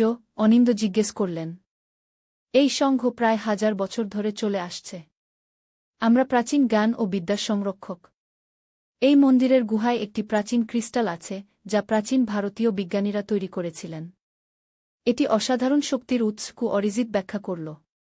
কি ধরনের শক্তি? আমি জানতে চাইলাম। এটি মনের শক্তি বাড়ায়, দূরদর্শিতা দেয়, এমনকি পার্থিব শক্তির উৎস হিসেবেও কাজ করতে পারে। আমরা এটি নিয়ে গবেষণা করছি, আধুনিক বিজ্ঞানের সাথে প্রাচীন জ্ঞানকে মিলিয়ে। এটি পুরো মানবজাতির উপকারে আসবে। অরিজিৎ উৎসাহিত হয়ে বলল। কিন্তু এটা কি বিপজ্জনক নয়? আখি জিজ্ঞেস করল। আমি স্বপ্নে দেখেছি অগ্নিশিখা, ধ্বংস। সেটা শুধু একটা স্বপ্ন আখি। অরিজিৎ মৃদু হেসে বলল। হ্যাঁ, এর কিছু ঝুঁকি আছে, কিন্তু আমরা সাবধানতা অবলম্বন করছি। আমি মিথ্যা বলেছিলাম, সেটা স্বীকার করি, কিন্তু এটা ছিল কারণ আমি এই জ্ঞান সুরক্ষিত রাখতে শপথবদ্ধ। আমরা অরিজিতের দিকে তাকালাম, তার কথা বিশ্বাস করার চেষ্টা করছিলাম। তাহলে সেই কালো গাড়ি? আখি জিজ্ঞেস করল। কেন তোমার লোকেরা আমাকে ফলো করছিল? অরিজিৎ একটু অস্বস্তি নিয়ে বলল, হ্যাঁ, সেটা আমার ভুল ছিল। আমি নিশ্চিত হতে চেয়েছিলাম যে তুই এই তথ্য কারো সাথে শেয়ার করছিস না। আমি তোকে ভয় দেখাতে চাইনি আখি, আমি শুধু সে একজন সফল ব্যবসায়ী। তার নিজের কোম্পানি আছে। সে কোনো গোপন সংগঠনে থাকবে কেন? দিদি, তুমি বিশ্বাস করো বা নাই করো, আমি যা বলছি সবই সত্যি। গত সপ্তাহে রাতে আমি ঘুম থেকে উঠে জল খেতে গিয়েছিলাম। তখন অরিজিৎ দাদার অফিস রুম থেকে আলো আসছিল। আমি দেখলাম দরজা সামান্য ফাঁক। কৌতূহলবশত আমি উকি দিলাম। আখি থামল, যেন সে ঘটনাটা মনে করতেই ভয় পাচ্ছে। কি দেখলি সেখানে? আমি জিজ্ঞেস করলাম। অরিজিৎ দাদা আর আরও 5 জন লোক একটা টেবিলের চারপাশে বসেছিল। তারা কিছু নকশা আর ম্যাপ দেখছিল। আমি শুনলাম তারা অপারেশন রক্তচন্দন নিয়ে আলোচনা করছিল। তারা একটা প্রাচীন মন্দির সম্পর্কে কথা বলছিল, যেখানে একটা গুপ্তধন আছে বলে তারা বিশ্বাস করে। কি? আমি অবিশ্বাসের সাথে আখির দিকে তাকালাম। অরিজিৎ? গুপ্তধন? এটা কি কোনো সিনেমার গল্প? না দিদি, আখি গম্ভীরভাবে বলল। তারা বলছিল যে এই গুপ্তধনে এমন কিছু আছে যা তাদের অসাধারণ ক্ষমতা দেবে। তারা একটা প্রাচীন লিপি নিয়েও আলোচনা করছিল। আমি আখির কথায় হাসতে শুরু করলাম। তুই বলতে চাইছিস যে আমাদের ভাই অরিজিৎ, যে একটা সফটওয়্যার কোম্পানি চালায়, সে আসলে কোনো গুপ্তধন খুঁজে বেড়াচ্ছে যা তাকে অলৌকিক ক্ষমতা দেবে? আখি মুখ গম্ভীর করে বলল, হ্যাঁ, আমিও প্রথমে এতটাই অবাক হয়েছিলাম যে আমার হাসি পেয়েছিল। কিন্তু তারপর কি? আমি জিজ্ঞেস করলাম। আমার হাসির শব্দ শুনে তারা চমকে উঠল। আমি দ্রুত সরে যাচ্ছিলাম, কিন্তু অরিজিৎ দাদা আমাকে দেখে ফেলল। সে তার বন্ধুদের বলল, আমার ছোট বোন। সে আমাদের কথা শুনেছে। সবাই চুপ হয়ে গেল। একজন লোক জিজ্ঞেস করল, সে কতটুকু শুনেছে? অরিজিৎ দাদা বলল, আমি নিশ্চিত নই, কিন্তু আমরা ঝুঁকি নিতে পারি না। আমি ভয়ে সিডি দিয়ে উপরে দৌড়ে গেলাম আর রুমের দরজা বন্ধ করে দিলাম। আমি গম্ভীর হয়ে গেলাম। তারপর কি হল? পরের দিন সকালে অরিজিৎ দাদা আমার রুমে এলো। সে আমাকে জিজ্ঞেস করল আমি কতটুকু শুনেছি। আমি বললাম আমি কিছুই শুনিনি, আমি শুধু জল খেতে নেমেছিলাম। কিন্তু দাদা আমার দিকে এমনভাবে তাকালো যেন সে জানে আমি মিথ্যা বলছি। সে বলল, আখি, আমি তোকে ভালোবাসি, কিন্তু তুই যা শুনেছিস তা তোর জানার কথা ছিল না। তোর নিজের ভালোর জন্যই তোকে এসব ভুলে যেতে হবে। অরিজিৎ কি তোকে হুমকি দিয়েছিল? আমি বিস্মিত হয়ে জিজ্ঞেস করলাম। আখি মাথা নাড়ল। সরাসরি না। কিন্তু সেদিন বিকেলে, আমি যখন কলেজ থেকে ফিরছিলাম, একটা কালো গাড়ি আমার পিছু নিয়েছিল। আমি বাসে উঠে পালিয়ে গেলাম। তারপর থেকেই আমি একটা অনুভূতি পাচ্ছি যে কেউ আমাকে দেখছে। আমার ফোনেও অদ্ভুত কল আসছে, যেখানে কেউ কথা বলে না, শুধু নিঃশ্বাসের শব্দ শোনা যায়। আমি একটু চিন্তিত হয়ে গেলাম। আখি সাধারণত এত ভীতু নয়, সে সাহসী মেয়ে। তাকে এভাবে ভয় পেতে দেখে আমি বুঝলাম কিছু একটা অবশ্যই ঘটেছে। ঠিক আছে আখি, তুই এখানে থাক। আমরা এই বিষয়ে একটা সমাধান বের করব। আমি তাকে আশ্বস্ত করার চেষ্টা করলাম। যখন অর্ণব এবং অনিন্দ বাড়ি ফিরল, আমি তাদেরকে সংক্ষেপে পরিস্থিতি বললাম, কিন্তু অরিজিতের সংগঠন বা গুপ্তধনের কথা উল্লেখ করলাম না। আমি শুধু বললাম যে আখি কিছু সমস্যায় আছে এবং কিছুদিন আমাদের সাথে থাকবে। সেই রাতে আমি ঘুমাতে পারছিলাম না। আখির কথাগুলো আমার মাথায় ঘুরপাক খাচ্ছিল। আমি অরিজিৎকে আমার সারা জীবন ধরে চিনি। সে কখনই এমন কোনো কাজে জড়িত হবে না যেটা অন্যদের জন্য বিপজ্জনক। কিন্তু আখির ভয় কি তাহলে মিথ্যা? আমি সিদ্ধান্ত নিলাম যে আমাকে নিজেই অরিজিতের সাথে কথা বলতে হবে। পরদিন সকালে অর্ণব কলেজে চলে গেল আর অনিন্দ অফিসে। আমি আখিকে দীপার দেখাশোনা করতে বলে অরিজিতের বাড়িতে গেলাম। অরিজিতও তার বাড়িতেই অফিস করে, তাই আমি জানতাম সে সেখানেই থাকবে। যখন আমি তার বাড়ি পৌঁছালাম, তার বাড়ির কাজের লোক আমাকে ভেতরে নিয়ে গেল। দিদি, তুমি এখানে? অরিজিতও আমাকে দেখে অবাক হল। হ্যাঁ অরিজিৎ, আমাকে তোর সাথে কথা বলতে হবে আমি গম্ভীর স্বরে বললাম। অরিজিৎ আমাকে তার অফিস রুমে নিয়ে গেল, সেই একই রুম যেখানে আখি তাকে গোপন মিটিং করতে দেখেছিল। রুমটা দেখতে একদম স্বাভাবিক ছিল, একটা বড় ডেস্ক, কম্পিউটার, বইয়ের আলমারি। কোনো গোপন নকশা বা ম্যাপ ছিল না। কি ব্যাপার দিদি? অরিজিৎ জিজ্ঞেস করল। আখি আমার বাড়িতে এসেছে। সে খুব ভয় পেয়েছে আমি সরাসরি বললাম। অরিজিতের মুখের ভাব পাল্টে গেল। আখি? সে কেন ভয় পেয়েছে? সে বলছে যে তুই কোনো গোপন সংগঠনের সাথে জড়িত আছিস আর তোরা কোনো গুপ্তধন খুঁজছিস। আমি সরাসরি বললাম, তার প্রতিক্রিয়া দেখার জন্য। অরিজিৎ হঠাৎ হেসে উঠল, এত জোরে যে তার চোখে পানি এসে গেল। কি? আমি গোপন সংগঠনে? গুপ্তধন? এটা কোনো সিনেমার প্লট নাকি? আমি তার প্রতিক্রিয়া দেখে একটু আশ্বস্ত হলাম। সে বলছে যে সে তোকে কয়েকজন লোকের সাথে গোপন মিটিং করতে দেখেছে। তোরা নাকি অপারেশন রক্তচন্দন নিয়ে আলোচনা করছিলি। অরিজিতের হাসি থেমে গেল। অপারেশন রক্তচন্দন? হ্যাঁ। তুই কি এরকম কিছু নিয়ে আলোচনা করেছিলি? অরিজিৎ কয়েক সেকেন্ড চুপ থেকে বলল, হ্যাঁ, আমি গত সপ্তাহে কয়েকজন বন্ধুর সাথে একটা মিটিং করেছিলাম। কিন্তু এটা কোনো গোপন সংগঠন নয় দিদি। তাহলে? আমি জিজ্ঞেস করলাম। অরিজিৎ একটা দীর্ঘশ্বাস ফেলল। আসলে এটা একটা সারপ্রাইজ ছিল। আমরা বাবার জন্মদিনের জন্য একটা বিশেষ উপহার তৈরি করছি। আমি অবাক হলাম। বাবার জন্মদিন? সেটা তো 4 মাস পরে। হ্যাঁ, কিন্তু আমরা যা করতে চাই তার জন্য অনেক সময় লাগবে। দেখো দিদি, আমরা চন্দনপুরের প্রাচীন মন্দিরে একটা বিশেষ পূজা করাতে চাই বাবার জন্য। তুমি জানো বাবা কতটা ধার্মিক, আর সেই মন্দির বাবার খুব প্রিয়। আমরা সেটাকে কোড নেম দিয়েছি অপারেশন রক্তচন্দন, কারণ সেই মন্দিরে রক্তচন্দন বৃক্ষ আছে, যা খুব দুর্লভ। আমি অরিজিতের দিকে সন্দেহের দৃষ্টিতে তাকালাম। তুই সত্যি বলছিস? অবশ্যই দিদি। আমি তোমাকে নকশাগুলো দেখাতে পারি। অরিজিৎ তার ডেস্কের ড্রয়ার খুলে কিছু কাগজ বের করল। সেগুলোতে সত্যিই একটা মন্দিরের নকশা আর পূজার বিবরণ ছিল। তাহলে আখি কেন এত ভয় পেয়েছে? আমি জিজ্ঞেস করলাম। অরিজিৎ একটু অস্বস্তি নিয়ে বলল, হয়তো সে আমাদের কথাবার্তার কিছু অংশ শুনেছে আর ভুল বুঝেছে। আমি স্বীকার করি যে আমি একটু রেগে গিয়েছিলাম যখন জানলাম সে আড়ি পেতেছিল। আমি চেয়েছিলাম সারপ্রাইজটা গোপন রাখতে। আর তারপর সেই কালো গাড়ি? আখি বলছে যে একটা কালো গাড়ি তাকে ফলো করেছিল। আমি জিজ্ঞেস করলাম। অরিজিৎ বিস্মিত দেখাল। কালো গাড়ি? আমি কোনো কালো গাড়ি পাঠাইনি তাকে ফলো করতে। সে হয়তো ভুল বুঝেছে। আমি অরিজিতের কথা বিশ্বাস করতে চাইছিলাম।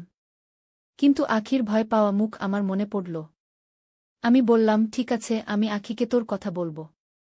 হয়তো এটা সবই একটা ভুল বোঝাবুঝি। যখন আমি বাড়ি ফিরলাম, আখিকে দেখলাম সে উদ্বিগ্ন হয়ে আমার জন্য অপেক্ষা করছিল। আমি তাকে অরিজিতের ব্যাখ্যা দিলাম।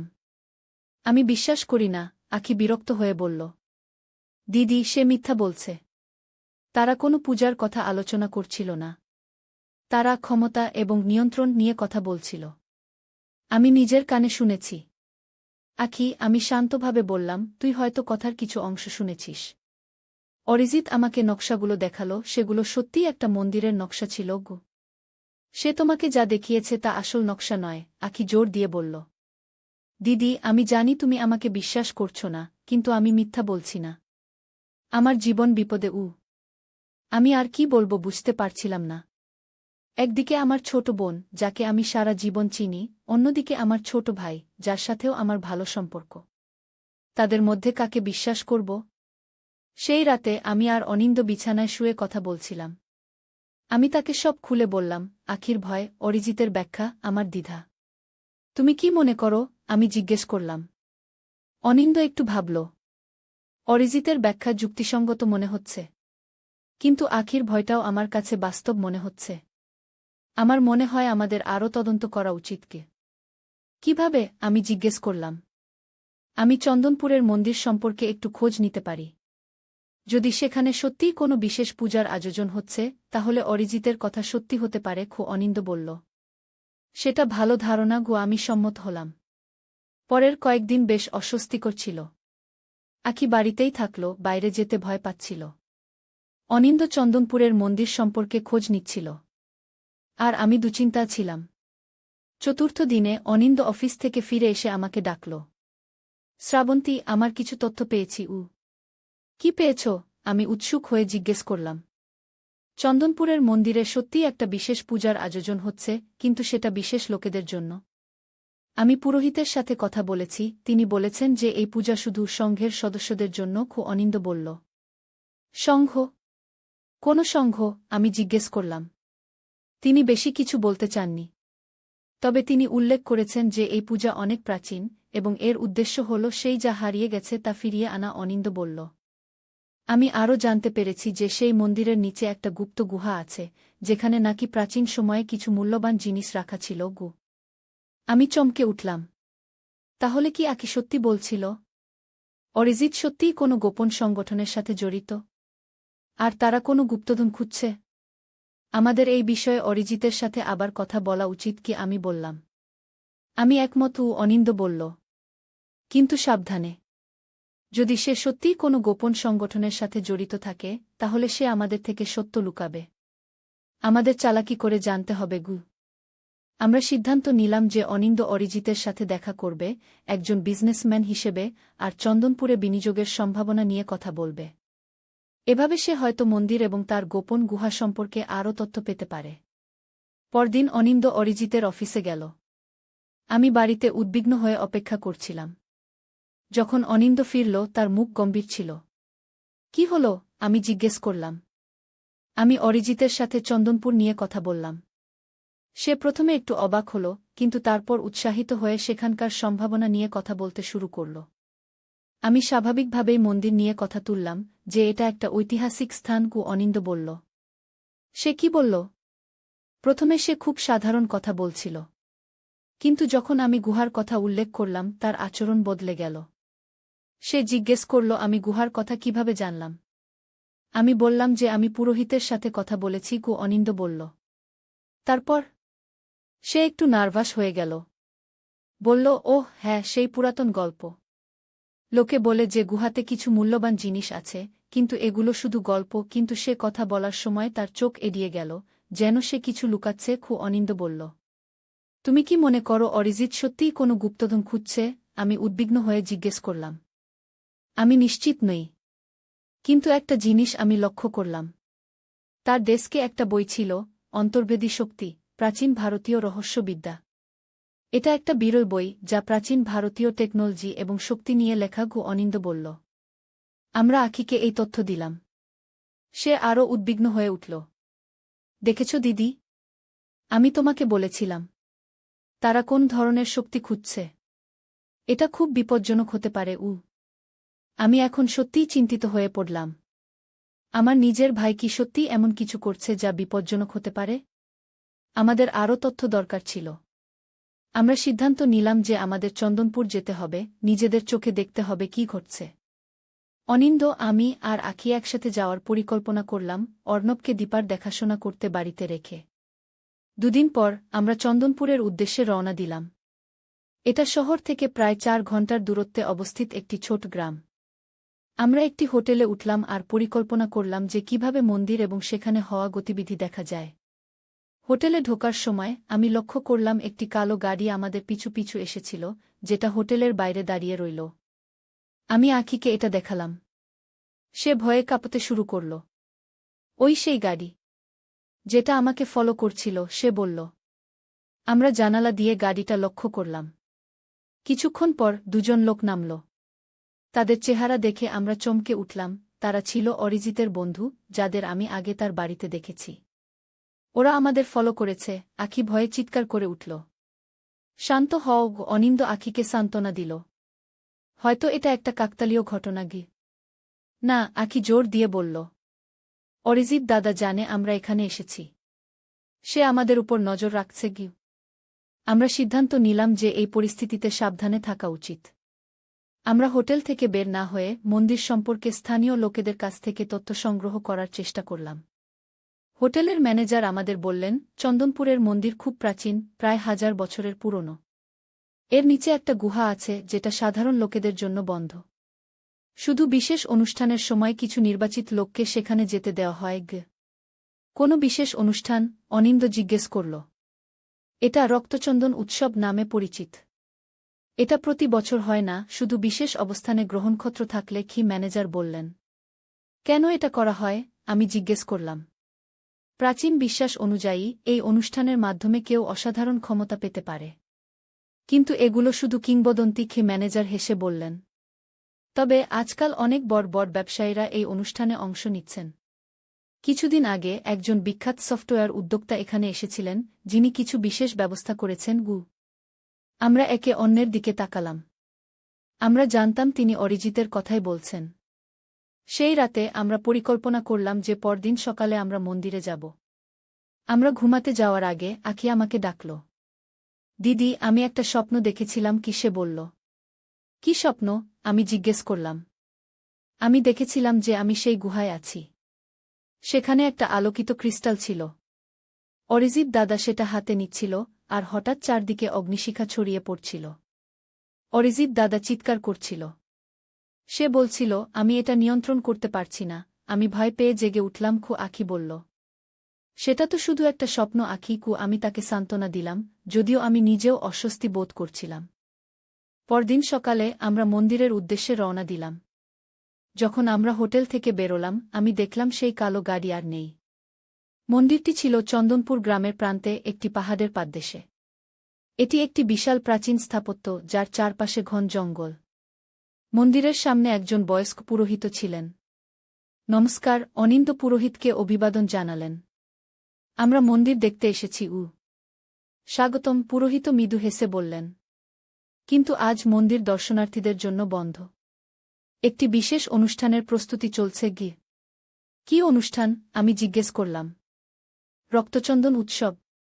এটি একটি প্রাচীন অনুষ্ঠান, যা কেবল নির্বাচিত সদস্যদের জন্য। পুরোহিত বললেন। আমরা শুনেছি যে মন্দিরের নিচে একটি গুহা আছে? অনিন্দ জিজ্ঞেস করলেন। পুরোহিত একটু চমকে উঠলেন। হ্যাঁ, আছে। কিন্তু সেটি সাধারণ লোকদের জন্য বন্ধ। আমরা শুনেছি যে সেখানে কিছু মূল্যবান জিনিস আছে, যা অসাধারণ ক্ষমতা দিতে পারে। আমি জিজ্ঞেস করলাম। পুরোহিত আমাদের দিকে সন্দেহজনক দৃষ্টিতে তাকালেন। আপনারা কারা? কেন এই সব জানতে চাইছেন? এই সময় আমরা পিছন থেকে একটি পরিচিত কণ্ঠস্বর শুনলাম। ওরা আমার পরিবারের সদস্য, গুরুজি। আমরা ঘুরে দেখলাম অরিজিৎ সেখানে দাঁড়িয়ে আছে। অরিজিৎ? আমি অবাক হয়ে বললাম। দিদি, অনিন্দদা, আখি, তোমরা এখানে কি করছ? অরিজিৎ জিজ্ঞেস করল, যদিও তার কণ্ঠস্বরে বিস্ময়ের চেয়ে অভিযোগের সুর বেশি ছিল। আমরা জানতে এসেছি তুই কি করছিস। আমি সরাসরি বললাম।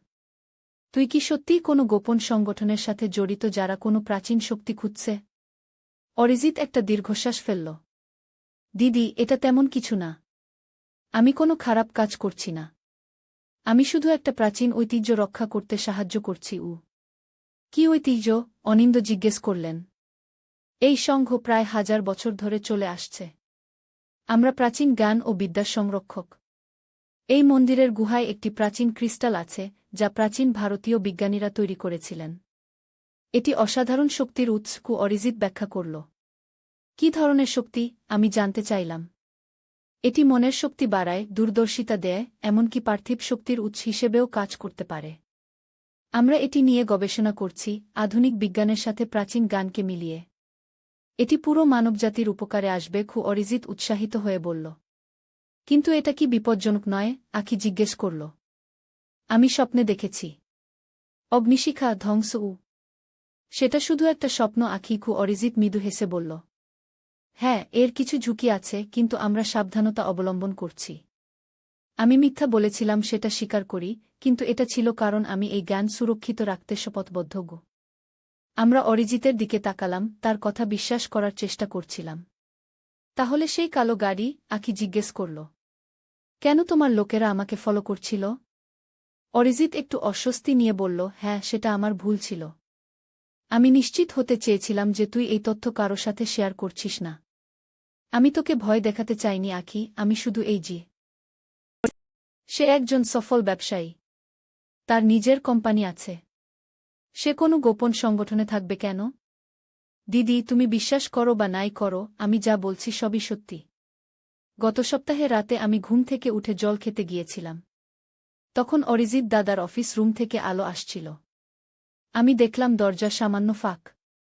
কৌতূহলবশত আমি উকি দিলাম ঘে। আখি থামল, যেন সে ঘটনাটা মনে করতেই ভয় পাচ্ছে। কি দেখলি সেখানে? আমি জিজ্ঞেস করলাম। অরিজিৎ দাদা আর আরও ৫ জন লোক একটা টেবিলের চারপাশে বসেছিল। তারা কিছু নকশা আর ম্যাপ দেখছিল। আমি শুনলাম তারা অপারেশন রক্তচন্দন নিয়ে আলোচনা করছিল। তারা একটা প্রাচীন মন্দির সম্পর্কে কথা বলছিল, যেখানে একটা গুপ্তধন আছে বলে তারা বিশ্বাস করে। কি? আমি অবিশ্বাসের সাথে আখির দিকে তাকালাম। অরিজিৎ? গুপ্তধন? এটা কি কোনো সিনেমার গল্প?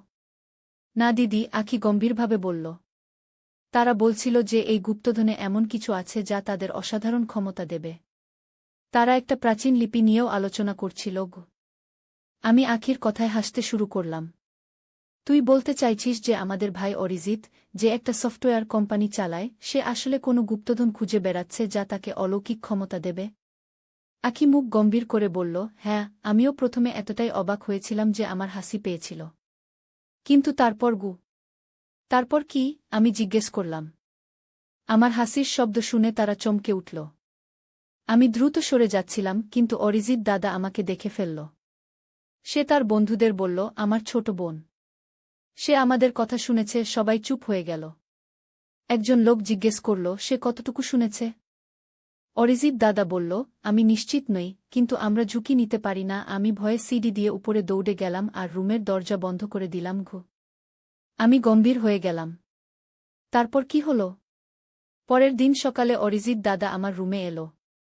সে আমাকে জিজ্ঞেস করল আমি কতটুকু শুনেছি। আমি বললাম আমি কিছুই শুনিনি, আমি শুধু জল খেতে নেমেছিলাম।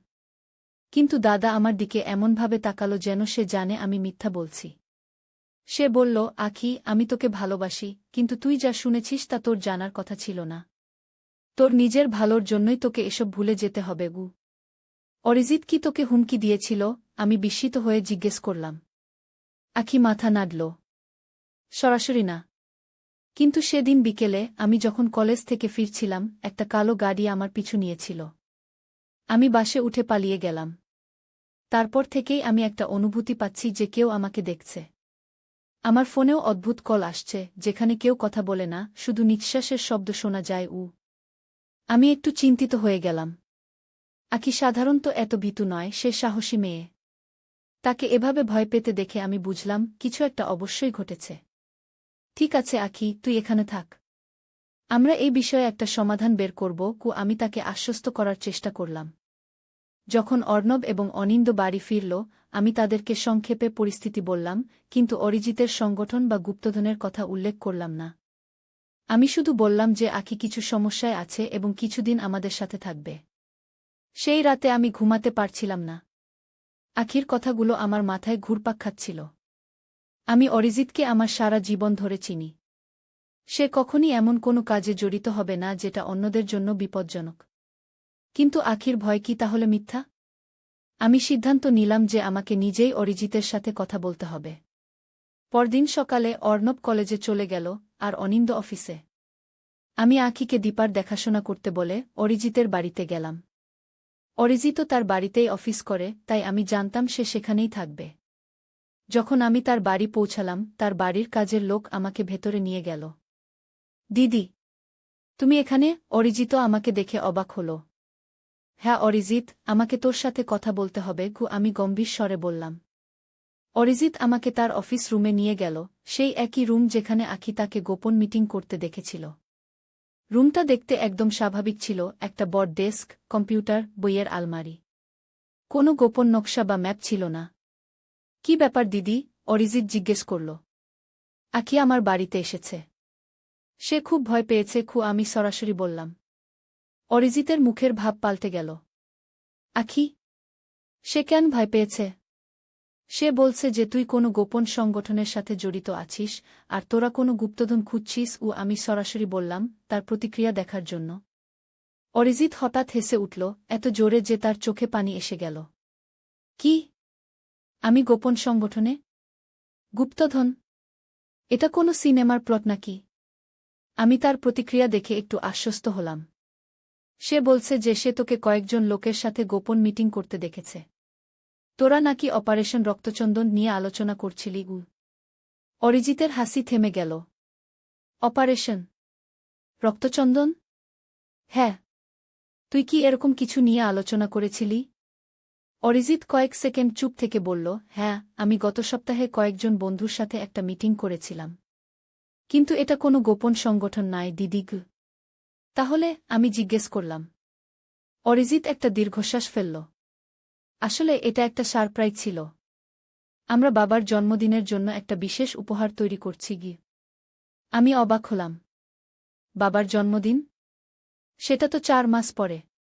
হ্যাঁ, কিন্তু আমরা যা করতে চাই তার জন্য অনেক সময় লাগবে। দেখো দিদি, আমরা চন্দনপুরের প্রাচীন মন্দিরে একটা বিশেষ পূজা করাতে চাই বাবার জন্য। তুমি জানো বাবা কতটা ধার্মিক, আর সেই মন্দির বাবার খুব প্রিয়। আমরা সেটাকে কোড নেম দিয়েছি অপারেশন রক্তচন্দন, কারণ সেই মন্দিরে রক্তচন্দন বৃক্ষ আছে, যা খুব দুর্লভ। আমি অরিজিতের দিকে সন্দেহের দৃষ্টিতে তাকালাম। তুই সত্যি বলছিস? অবশ্যই দিদি। আমি তোমাকে নকশাগুলো দেখাতে পারি। অরিজিৎ তার ডেস্কের ড্রয়ার খুলে কিছু কাগজ বের করল। সেগুলোতে সত্যিই একটা মন্দিরের নকশা আর পূজার বিবরণ ছিল। তাহলে আখি কেন এত ভয় পেয়েছে? আমি জিজ্ঞেস করলাম। অরিজিৎ একটু অস্বস্তি নিয়ে বলল, হয়তো সে আমাদের কথাবার্তার কিছু অংশ শুনেছে আর ভুল বুঝেছে। আমি স্বীকার করি যে আমি একটু রেগে গিয়েছিলাম যখন জানলাম সে আড়ি পেতেছিল। আমি চেয়েছিলাম সারপ্রাইজটা গোপন রাখতে। আর তারপর সেই কালো গাড়ি? আখি বলছে যে একটা কালো গাড়ি তাকে ফলো করেছিল। আমি জিজ্ঞেস করলাম। অরিজিৎ বিস্মিত দেখাল। কালো গাড়ি? আমি কোনো কালো গাড়ি পাঠাইনি তাকে ফলো করতে। সে হয়তো ভুল বুঝেছে। আমি অরিজিতের কথা বিশ্বাস করতে চাইছিলাম। কিন্তু আখির ভয় পাওয়া মুখ আমার মনে পড়ল। আমি বললাম, ঠিক আছে, আমি আখিকে তোর কথা বলবো। হয়তো এটা সবই একটা ভুল বোঝাবুঝি। যখন আমি বাড়ি ফিরলাম, আখিকে দেখলাম সে উদ্বিগ্ন হয়ে আমার জন্য অপেক্ষা করছিল। আমি তাকে অরিজিতের ব্যাখ্যা দিলাম। আমি বিশ্বাস করি না, আখি বিরক্ত হয়ে বলল। দিদি, সে মিথ্যা বলছে। তারা কোনো পূজার কথা আলোচনা করছিল না। তারা ক্ষমতা এবং নিয়ন্ত্রণ নিয়ে কথা বলছিল। আমি নিজের কানে শুনেছি। আখি, আমি শান্তভাবে বললাম, তুই হয়তো কথার কিছু অংশ শুনেছিস। অরিজিৎ আমাকে নকশাগুলো দেখালো। সেগুলো সত্যিই একটা মন্দিরের নকশা ছিল। সে তোমাকে যা দেখিয়েছে তা আসল নকশা নয়, আখি জোর দিয়ে বলল। দিদি, আমি জানি তুমি আমাকে বিশ্বাস করছো না, কিন্তু আমি মিথ্যা বলছি না। আমার জীবন বিপদে। আমি আর কি বলবো বুঝতে পারছিলাম না। একদিকে আমার ছোট বোন, যাকে আমি সারা জীবন চিনি, অন্যদিকে আমার ছোট ভাই, যার সাথেও আমার ভালো সম্পর্ক। তাদের মধ্যে কাকে বিশ্বাস করব? সেই রাতে আমি আর অনিন্দ বিছানায় শুয়ে কথা বলছিলাম। আমি তাকে সব খুলে বললাম, আখির ভয়, অরিজিতের ব্যাখ্যা, আমার দ্বিধা। তুমি কি মনে করো? আমি জিজ্ঞেস করলাম। অনিন্দ একটু ভাবল। অরিজিতের ব্যাখ্যা যুক্তিসঙ্গত মনে হচ্ছে। কিন্তু আখির ভয়টাও আমার কাছে বাস্তব মনে হচ্ছে। আমার মনে হয় আমাদের আরও তদন্ত করা উচিত। কিভাবে? আমি জিজ্ঞেস করলাম। আমি চন্দনপুরের মন্দির সম্পর্কে একটু খোঁজ নিতে পারি। যদি সেখানে সত্যিই কোনো বিশেষ পূজার আয়োজন হচ্ছে, তাহলে অরিজিতের কথা সত্যি হতে পারে। অনিন্দ বলল। সেটা ভালো ধারণা। আমি সম্মত হলাম। পরের কয়েকদিন বেশ অস্বস্তিকর ছিল। আখি বাড়িতেই থাকল, বাইরে যেতে ভয় পাচ্ছিল। অনিন্দ চন্দনপুরের মন্দির সম্পর্কে খোঁজ নিচ্ছিল। আর আমি দুশ্চিন্তা ছিলাম। চতুর্থ দিনে অনিন্দ অফিস থেকে ফিরে এসে আমাকে ডাকল। শ্রাবন্তী, আমার কিছু তথ্য পেয়েছি। কি পেয়েছ? আমি উৎসুক হয়ে জিজ্ঞেস করলাম। চন্দনপুরের মন্দিরে সত্যিই একটা বিশেষ পূজার আয়োজন হচ্ছে, কিন্তু সেটা বিশেষ লোকেদের জন্য। আমি পুরোহিতের সাথে কথা বলেছি, তিনি বলেছেন যে এই পূজা শুধু সংঘের সদস্যদের জন্য। খুব অনিন্দ বলল। সংঘ? কোন সংঘ? আমি জিজ্ঞেস করলাম। তিনি বেশি কিছু বলতে চাননি। তবে তিনি উল্লেখ করেছেন যে এই পূজা অনেক প্রাচীন এবং এর উদ্দেশ্য হল সেই যা হারিয়ে গেছে তা ফিরিয়ে আনা। অনিন্দ বলল। আমি আরও জানতে পেরেছি যে সেই মন্দিরের নিচে একটা গুপ্ত গুহা আছে, যেখানে নাকি প্রাচীন সময়ে কিছু মূল্যবান জিনিস রাখা ছিল। আমি চমকে উঠলাম। তাহলে কি আকি সত্যি বলছিল? অরিজিৎ সত্যিই কোনো গোপন সংগঠনের সাথে জড়িত? আর তারা কোনো গুপ্তধন খুঁজছে? আমাদের এই বিষয়ে অরিজিতের সাথে আবার কথা বলা উচিত কি? আমি বললাম। আমি একমত। অনিন্দ বলল। কিন্তু সাবধানে। যদি সে সত্যিই কোনো গোপন সংগঠনের সাথে জড়িত থাকে, তাহলে সে আমাদের থেকে সত্য লুকাবে। আমাদের চালাকি করে জানতে হবে। আমরা সিদ্ধান্ত নিলাম যে অনিন্দ অরিজিতের সাথে দেখা করবে, একজন বিজনেসম্যান হিসেবে, আর চন্দনপুরে বিনিয়োগের সম্ভাবনা নিয়ে কথা বলবে। এভাবে সে হয়তো মন্দির এবং তার গোপন গুহা সম্পর্কে আরও তথ্য পেতে পারে। পরদিন অনিন্দ অরিজিতের অফিসে গেল। আমি বাড়িতে উদ্বিগ্ন হয়ে অপেক্ষা করছিলাম। যখন অনিন্দ ফিরল, তার মুখ গম্ভীর ছিল। কি হল? আমি জিজ্ঞেস করলাম। আমি অরিজিতের সাথে চন্দনপুর নিয়ে কথা বললাম। সে প্রথমে একটু অবাক হল, কিন্তু তারপর উৎসাহিত হয়ে সেখানকার সম্ভাবনা নিয়ে কথা বলতে শুরু করল। আমি স্বাভাবিকভাবেই মন্দির নিয়ে কথা তুললাম, যে এটা একটা ঐতিহাসিক স্থান। অনিন্দ বলল। সে কি বলল? প্রথমে সে খুব সাধারণ কথা বলছিল, কিন্তু যখন আমি গুহার কথা উল্লেখ করলাম, তার আচরণ বদলে গেল। সে জিজ্ঞেস করল, আমি গুহার কথা কিভাবে জানলাম? আমি বললাম যে আমি পুরোহিতের সাথে কথা বলেছি। অনিন্দ বলল। তারপর? সে একটু নার্ভাস হয়ে গেল। বলল, ওহ হ্যাঁ, সেই পুরাতন গল্প। লোকে বলে যে গুহাতে কিছু মূল্যবান জিনিস আছে, কিন্তু এগুলো শুধু গল্প। কিন্তু সে কথা বলার সময় তার চোখ এড়িয়ে গেল, যেন সে কিছু লুকাচ্ছে। অনিন্দ বলল। তুমি কি মনে করো অরিজিৎ সত্যিই কোনো গুপ্তধন খুঁজছে? আমি উদ্বিগ্ন হয়ে জিজ্ঞেস করলাম। আমি নিশ্চিত নই, কিন্তু একটা জিনিস আমি লক্ষ্য করলাম। তার ডেস্কে একটা বই ছিল, অন্তর্ভেদী শক্তি, প্রাচীন ভারতীয় রহস্যবিদ্যা। এটা একটা বিরল বই, যা প্রাচীন ভারতীয় টেকনোলজি এবং শক্তি নিয়ে লেখা। অনিন্দ বলল। আমরা আখিকে এই তথ্য দিলাম। সে আরও উদ্বিগ্ন হয়ে উঠল। দেখেছ দিদি? আমি তোমাকে বলেছিলাম। তারা কোন ধরনের শক্তি খুঁজছে? এটা খুব বিপজ্জনক হতে পারে। আমি এখন সত্যিই চিন্তিত হয়ে পড়লাম। আমার নিজের ভাই কি সত্যিই এমন কিছু করছে যা বিপজ্জনক হতে পারে? আমাদের আরও তথ্য দরকার ছিল। আমরা সিদ্ধান্ত নিলাম যে আমাদের চন্দনপুর যেতে হবে, নিজেদের চোখে দেখতে হবে কি ঘটছে। অনিন্দ, আমি আর আখি একসাথে যাওয়ার পরিকল্পনা করলাম, অর্ণবকে দীপার দেখাশোনা করতে বাড়িতে রেখে। দুদিন পর আমরা চন্দনপুরের উদ্দেশ্যে রওনা দিলাম। এটা শহর থেকে প্রায় 4 ঘণ্টার দূরত্বে অবস্থিত একটি ছোট গ্রাম। আমরা একটি হোটেলে উঠলাম আর পরিকল্পনা করলাম যে কিভাবে মন্দির এবং সেখানে হওয়া গতিবিধি দেখা যায়।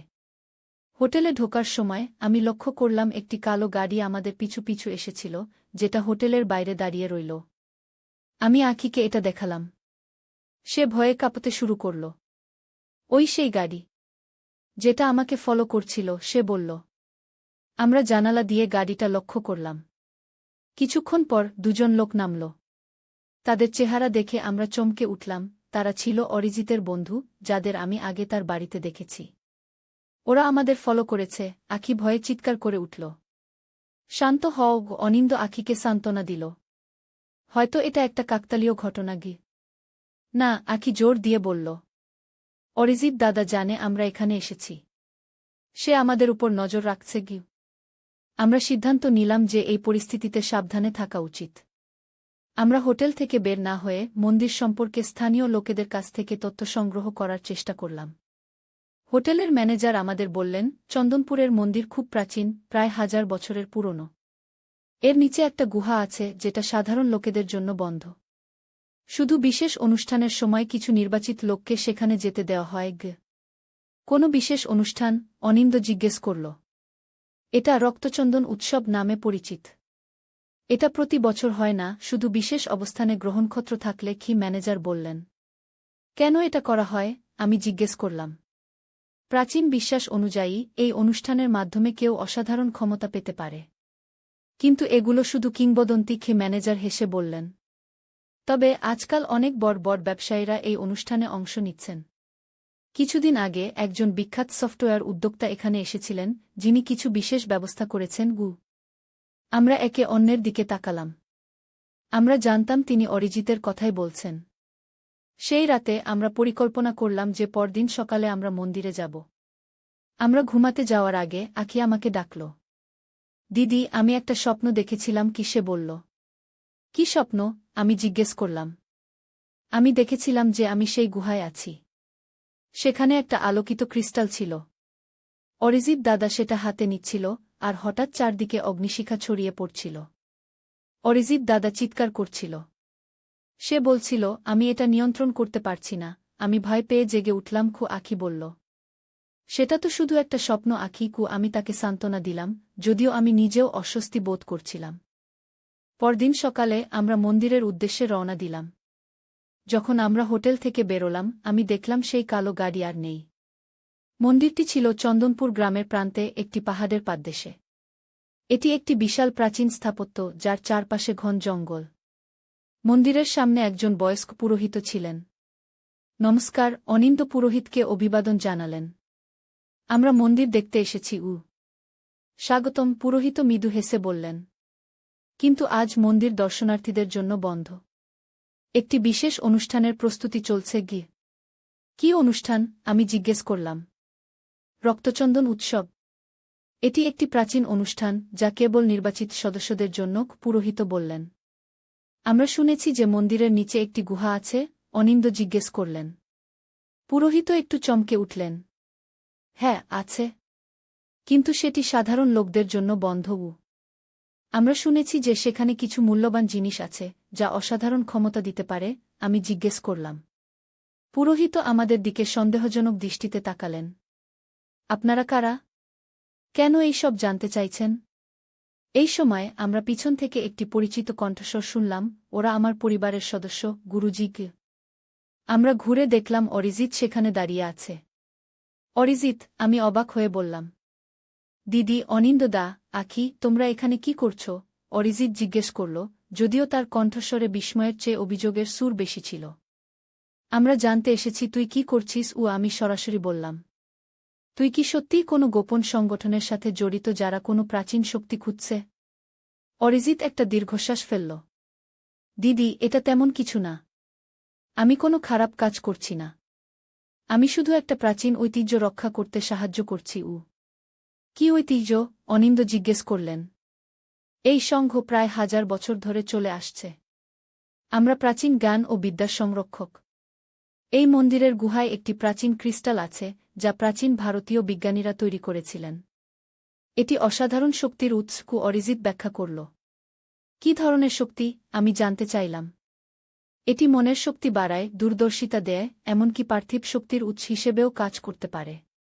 আমরা এটি নিয়ে গবেষণা করছি, আধুনিক বিজ্ঞানের সাথে প্রাচীন জ্ঞানকে মিলিয়ে। এটি পুরো মানবজাতির উপকারে আসবে। অরিজিৎ উৎসাহিত হয়ে বলল। কিন্তু এটা কি বিপজ্জনক নয়? আখি জিজ্ঞেস করল। আমি স্বপ্নে দেখেছি অগ্নিশিখা, ধ্বংস। সেটা শুধু একটা স্বপ্ন আখি। অরিজিৎ মৃদু হেসে বলল। হ্যাঁ, এর কিছু ঝুঁকি আছে, কিন্তু আমরা সাবধানতা অবলম্বন করছি। আমি মিথ্যা বলেছিলাম, সেটা স্বীকার করি, কিন্তু এটা ছিল কারণ আমি এই জ্ঞান সুরক্ষিত রাখতে শপথবদ্ধ। আমরা অরিজিতের দিকে তাকালাম, তার কথা বিশ্বাস করার চেষ্টা করছিলাম। তাহলে সেই কালো গাড়ি? আখি জিজ্ঞেস করল। কেন তোমার লোকেরা আমাকে ফলো করছিল? অরিজিৎ একটু অস্বস্তি নিয়ে বলল, হ্যাঁ, সেটা আমার ভুল ছিল। আমি নিশ্চিত হতে চেয়েছিলাম যে তুই এই তথ্য কারো সাথে শেয়ার করছিস না। আমি তোকে ভয় দেখাতে চাইনি আখি, আমি শুধু সে একজন সফল ব্যবসায়ী। তার নিজের কোম্পানি আছে। সে কোনো গোপন সংগঠনে থাকবে কেন? দিদি, তুমি বিশ্বাস করো বা নাই করো, আমি যা বলছি সবই সত্যি। গত সপ্তাহে রাতে আমি ঘুম থেকে উঠে জল খেতে গিয়েছিলাম। তখন অরিজিৎ দাদার অফিস রুম থেকে আলো আসছিল। আমি দেখলাম দরজা সামান্য ফাঁক। কৌতূহলবশত আমি উকি দিলাম। আখি থামল, যেন সে ঘটনাটা মনে করতেই ভয় পাচ্ছে। কি দেখলি সেখানে? আমি জিজ্ঞেস করলাম।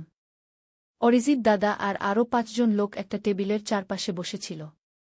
তারা কিছু নকশা আর ম্যাপ দেখছিল। আমি শুনলাম তারা অপারেশন রক্তচন্দন নিয়ে আলোচনা করছিল। তারা একটা প্রাচীন মন্দির সম্পর্কে কথা বলছিল, যেখানে একটা গুপ্তধন আছে বলে তারা বিশ্বাস করে। কি? আমি অবিশ্বাসের সাথে আখির দিকে তাকালাম। অরিজিৎ? গুপ্তধন? এটা কি কোনো সিনেমার গল্প? না দিদি, আখি গম্ভীরভাবে বলল। তারা বলছিল যে এই গুপ্তধনে এমন কিছু আছে যা তাদের অসাধারণ ক্ষমতা দেবে। তারা একটা প্রাচীন লিপি নিয়েও আলোচনা করছিল। আমি আখির কথায় হাসতে শুরু করলাম। তুই বলতে চাইছিস যে আমাদের ভাই অরিজিৎ, যে একটা সফটওয়্যার কোম্পানি চালায়, সে আসলে কোনো গুপ্তধন খুঁজে বেড়াচ্ছে যা তাকে অলৌকিক ক্ষমতা দেবে? আখি মুখ গম্ভীর করে বলল, হ্যাঁ, আমিও প্রথমে এতটাই অবাক হয়েছিলাম যে আমার হাসি পেয়েছিল। কিন্তু তারপর কি? আমি জিজ্ঞেস করলাম। আমার হাসির শব্দ শুনে তারা চমকে উঠল। আমি দ্রুত সরে যাচ্ছিলাম, কিন্তু অরিজিৎ দাদা আমাকে দেখে ফেলল। সে তার বন্ধুদের বলল, আমার ছোট বোন। সে আমাদের কথা শুনেছে। সবাই চুপ হয়ে গেল। একজন লোক জিজ্ঞেস করল, সে কতটুকু শুনেছে? অরিজিৎ দাদা বলল, আমি নিশ্চিত নই, কিন্তু আমরা ঝুঁকি নিতে পারি না। আমি ভয়ে সিডি দিয়ে উপরে দৌড়ে গেলাম আর রুমের দরজা বন্ধ করে দিলাম। আমি গম্ভীর হয়ে গেলাম। তারপর কি হল? পরের দিন সকালে অরিজিৎ দাদা আমার রুমে এলো। সে আমাকে জিজ্ঞেস করল আমি কতটুকু শুনেছি। আমি বললাম আমি কিছুই শুনিনি, আমি শুধু জল খেতে নেমেছিলাম। কিন্তু দাদা আমার দিকে এমনভাবে তাকালো যেন সে জানে আমি মিথ্যা বলছি। সে বলল, আখি, আমি তোকে ভালোবাসি, কিন্তু তুই যা শুনেছিস তা তোর জানার কথা ছিল না। তোর নিজের ভালোর জন্যই তোকে এসব ভুলে যেতে হবে। অরিজিৎ কি তোকে হুমকি দিয়েছিল? আমি বিস্মিত হয়ে জিজ্ঞেস করলাম। আখি মাথা নাড়ল। সরাসরি না। কিন্তু সেদিন বিকেলে, আমি যখন কলেজ থেকে ফিরছিলাম, একটা কালো গাড়ি আমার পিছু নিয়েছিল। আমি বাসে উঠে পালিয়ে গেলাম। তারপর থেকেই আমি একটা অনুভূতি পাচ্ছি যে কেউ আমাকে দেখছে। আমার ফোনেও অদ্ভুত কল আসছে, যেখানে কেউ কথা বলে না, শুধু নিঃশ্বাসের শব্দ শোনা যায়। আমি একটু চিন্তিত হয়ে গেলাম। আখি সাধারণত এত ভীতু নয়, সে সাহসী মেয়ে। তাকে এভাবে ভয় পেতে দেখে আমি বুঝলাম কিছু একটা অবশ্যই ঘটেছে। ঠিক আছে আখি, তুই এখানে থাক। আমরা এই বিষয়ে একটা সমাধান বের করব। আমি তাকে আশ্বস্ত করার চেষ্টা করলাম। যখন অর্ণব এবং অনিন্দ বাড়ি ফিরল, আমি তাদেরকে সংক্ষেপে পরিস্থিতি বললাম, কিন্তু অরিজিতের সংগঠন বা গুপ্তধনের কথা উল্লেখ করলাম না। আমি শুধু বললাম যে আখি কিছু সমস্যায় আছে এবং কিছুদিন আমাদের সাথে থাকবে। সেই রাতে আমি ঘুমাতে পারছিলাম না। আখির কথাগুলো আমার মাথায় ঘুরপাক খাচ্ছিল। আমি অরিজিৎকে আমার সারা জীবন ধরে চিনি। সে কখনই এমন কোনো কাজে জড়িত হবে না যেটা অন্যদের জন্য বিপজ্জনক। কিন্তু আখির ভয় কি তাহলে মিথ্যা? আমি সিদ্ধান্ত নিলাম যে আমাকে নিজেই অরিজিতের সাথে কথা বলতে হবে।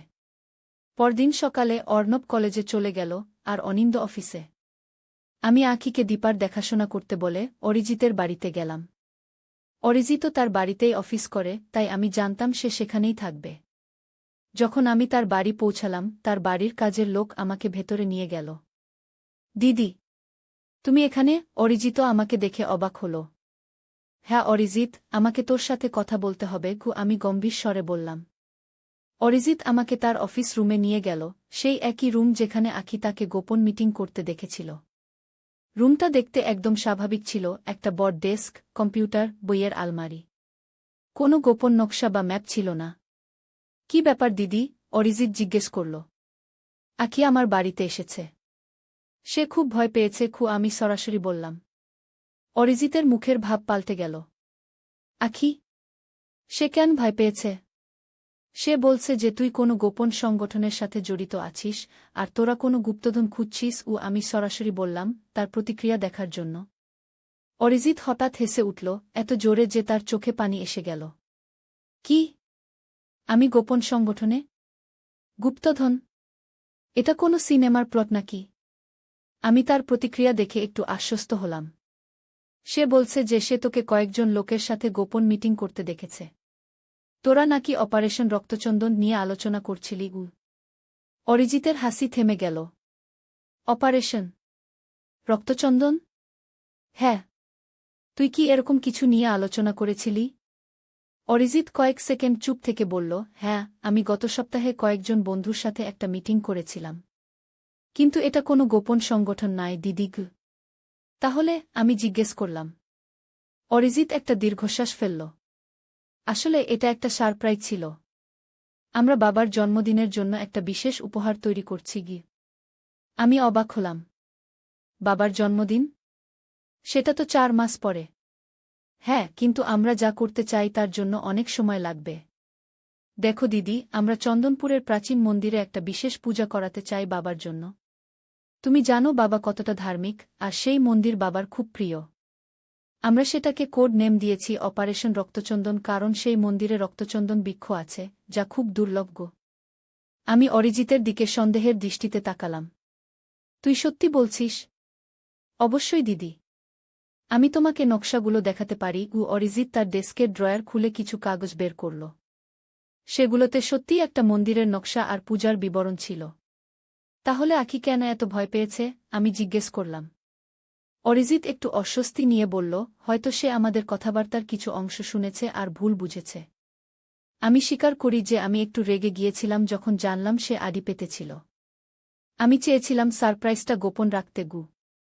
আর তারপর সেই কালো গাড়ি?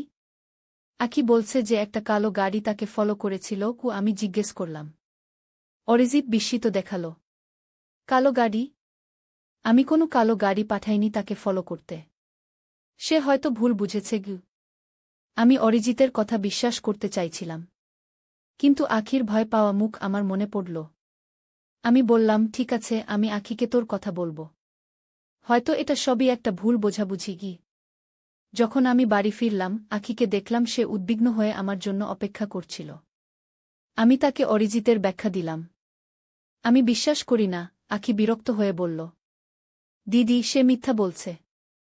তারা কোনো পূজার কথা আলোচনা করছিল না। তারা ক্ষমতা এবং নিয়ন্ত্রণ নিয়ে কথা বলছিল। আমি নিজের কানে শুনেছি।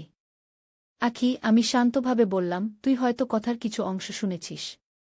অরিজিৎ আমাকে নকশাগুলো দেখালো। সেগুলো সত্যিই একটা মন্দিরের নকশা ছিল। সে তোমাকে যা দেখিয়েছে তা আসল নকশা নয়, আঁখি জোর দিয়ে বলল। দিদি, আমি জানি তুমি আমাকে বিশ্বাস করছো না, কিন্তু আমি মিথ্যা বলছি না। আমার জীবন বিপদে। আমি আর কি বলবো বুঝতে পারছিলাম না। একদিকে আমার ছোট বোন, যাকে আমি সারা জীবন চিনি, অন্যদিকে আমার ছোট ভাই, যার সাথেও আমার ভালো সম্পর্ক। তাদের মধ্যে কাকে বিশ্বাস করব? সেই রাতে আমি আর অনিন্দ বিছানায় শুয়ে কথা বলছিলাম। আমি তাকে সব খুলে বললাম, আঁখির ভয়, অরিজিতের ব্যাখ্যা, আমার দ্বিধা। তুমি কি মনে করো? আমি জিজ্ঞেস করলাম। অনিন্দ একটু ভাবল। অরিজিতের ব্যাখ্যা যুক্তিসঙ্গত মনে হচ্ছে, কিন্তু আঁখির ভয়টাও আমার কাছে বাস্তব মনে হচ্ছে। আমার মনে হয় আমাদের আরও তদন্ত করা উচিত। কিভাবে? আমি জিজ্ঞেস করলাম। আমি চন্দনপুরের মন্দির সম্পর্কে একটু খোঁজ নিতে পারি।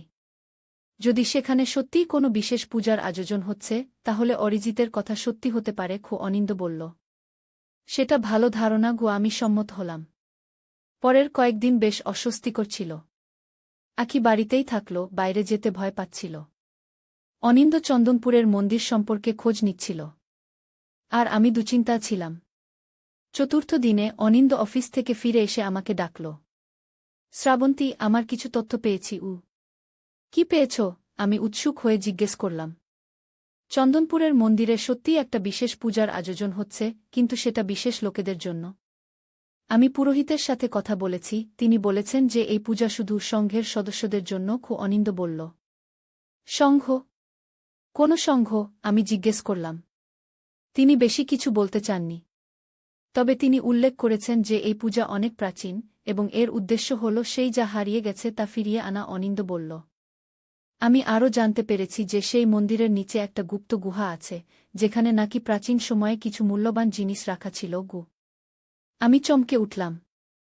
তাহলে কি আঁখি সত্যি বলছিল? অরিজিৎ সত্যিই কোনো গোপন সংগঠনের সাথে জড়িত? আর তারা কোনো গুপ্তধন খুঁজছে? আমাদের এই বিষয়ে অরিজিতের সাথে আবার কথা বলা উচিত কি? আমি বললাম। আমি একমত। অনিন্দ বলল। কিন্তু সাবধানে। যদি সে সত্যিই কোনো গোপন সংগঠনের সাথে জড়িত থাকে, তাহলে সে আমাদের থেকে সত্য লুকাবে। আমাদের চালাকি করে জানতে হবে। আমরা সিদ্ধান্ত নিলাম যে অনিন্দ অরিজিতের সাথে দেখা করবে, একজন বিজনেসম্যান হিসেবে, আর চন্দনপুরে বিনিয়োগের সম্ভাবনা নিয়ে কথা বলবে।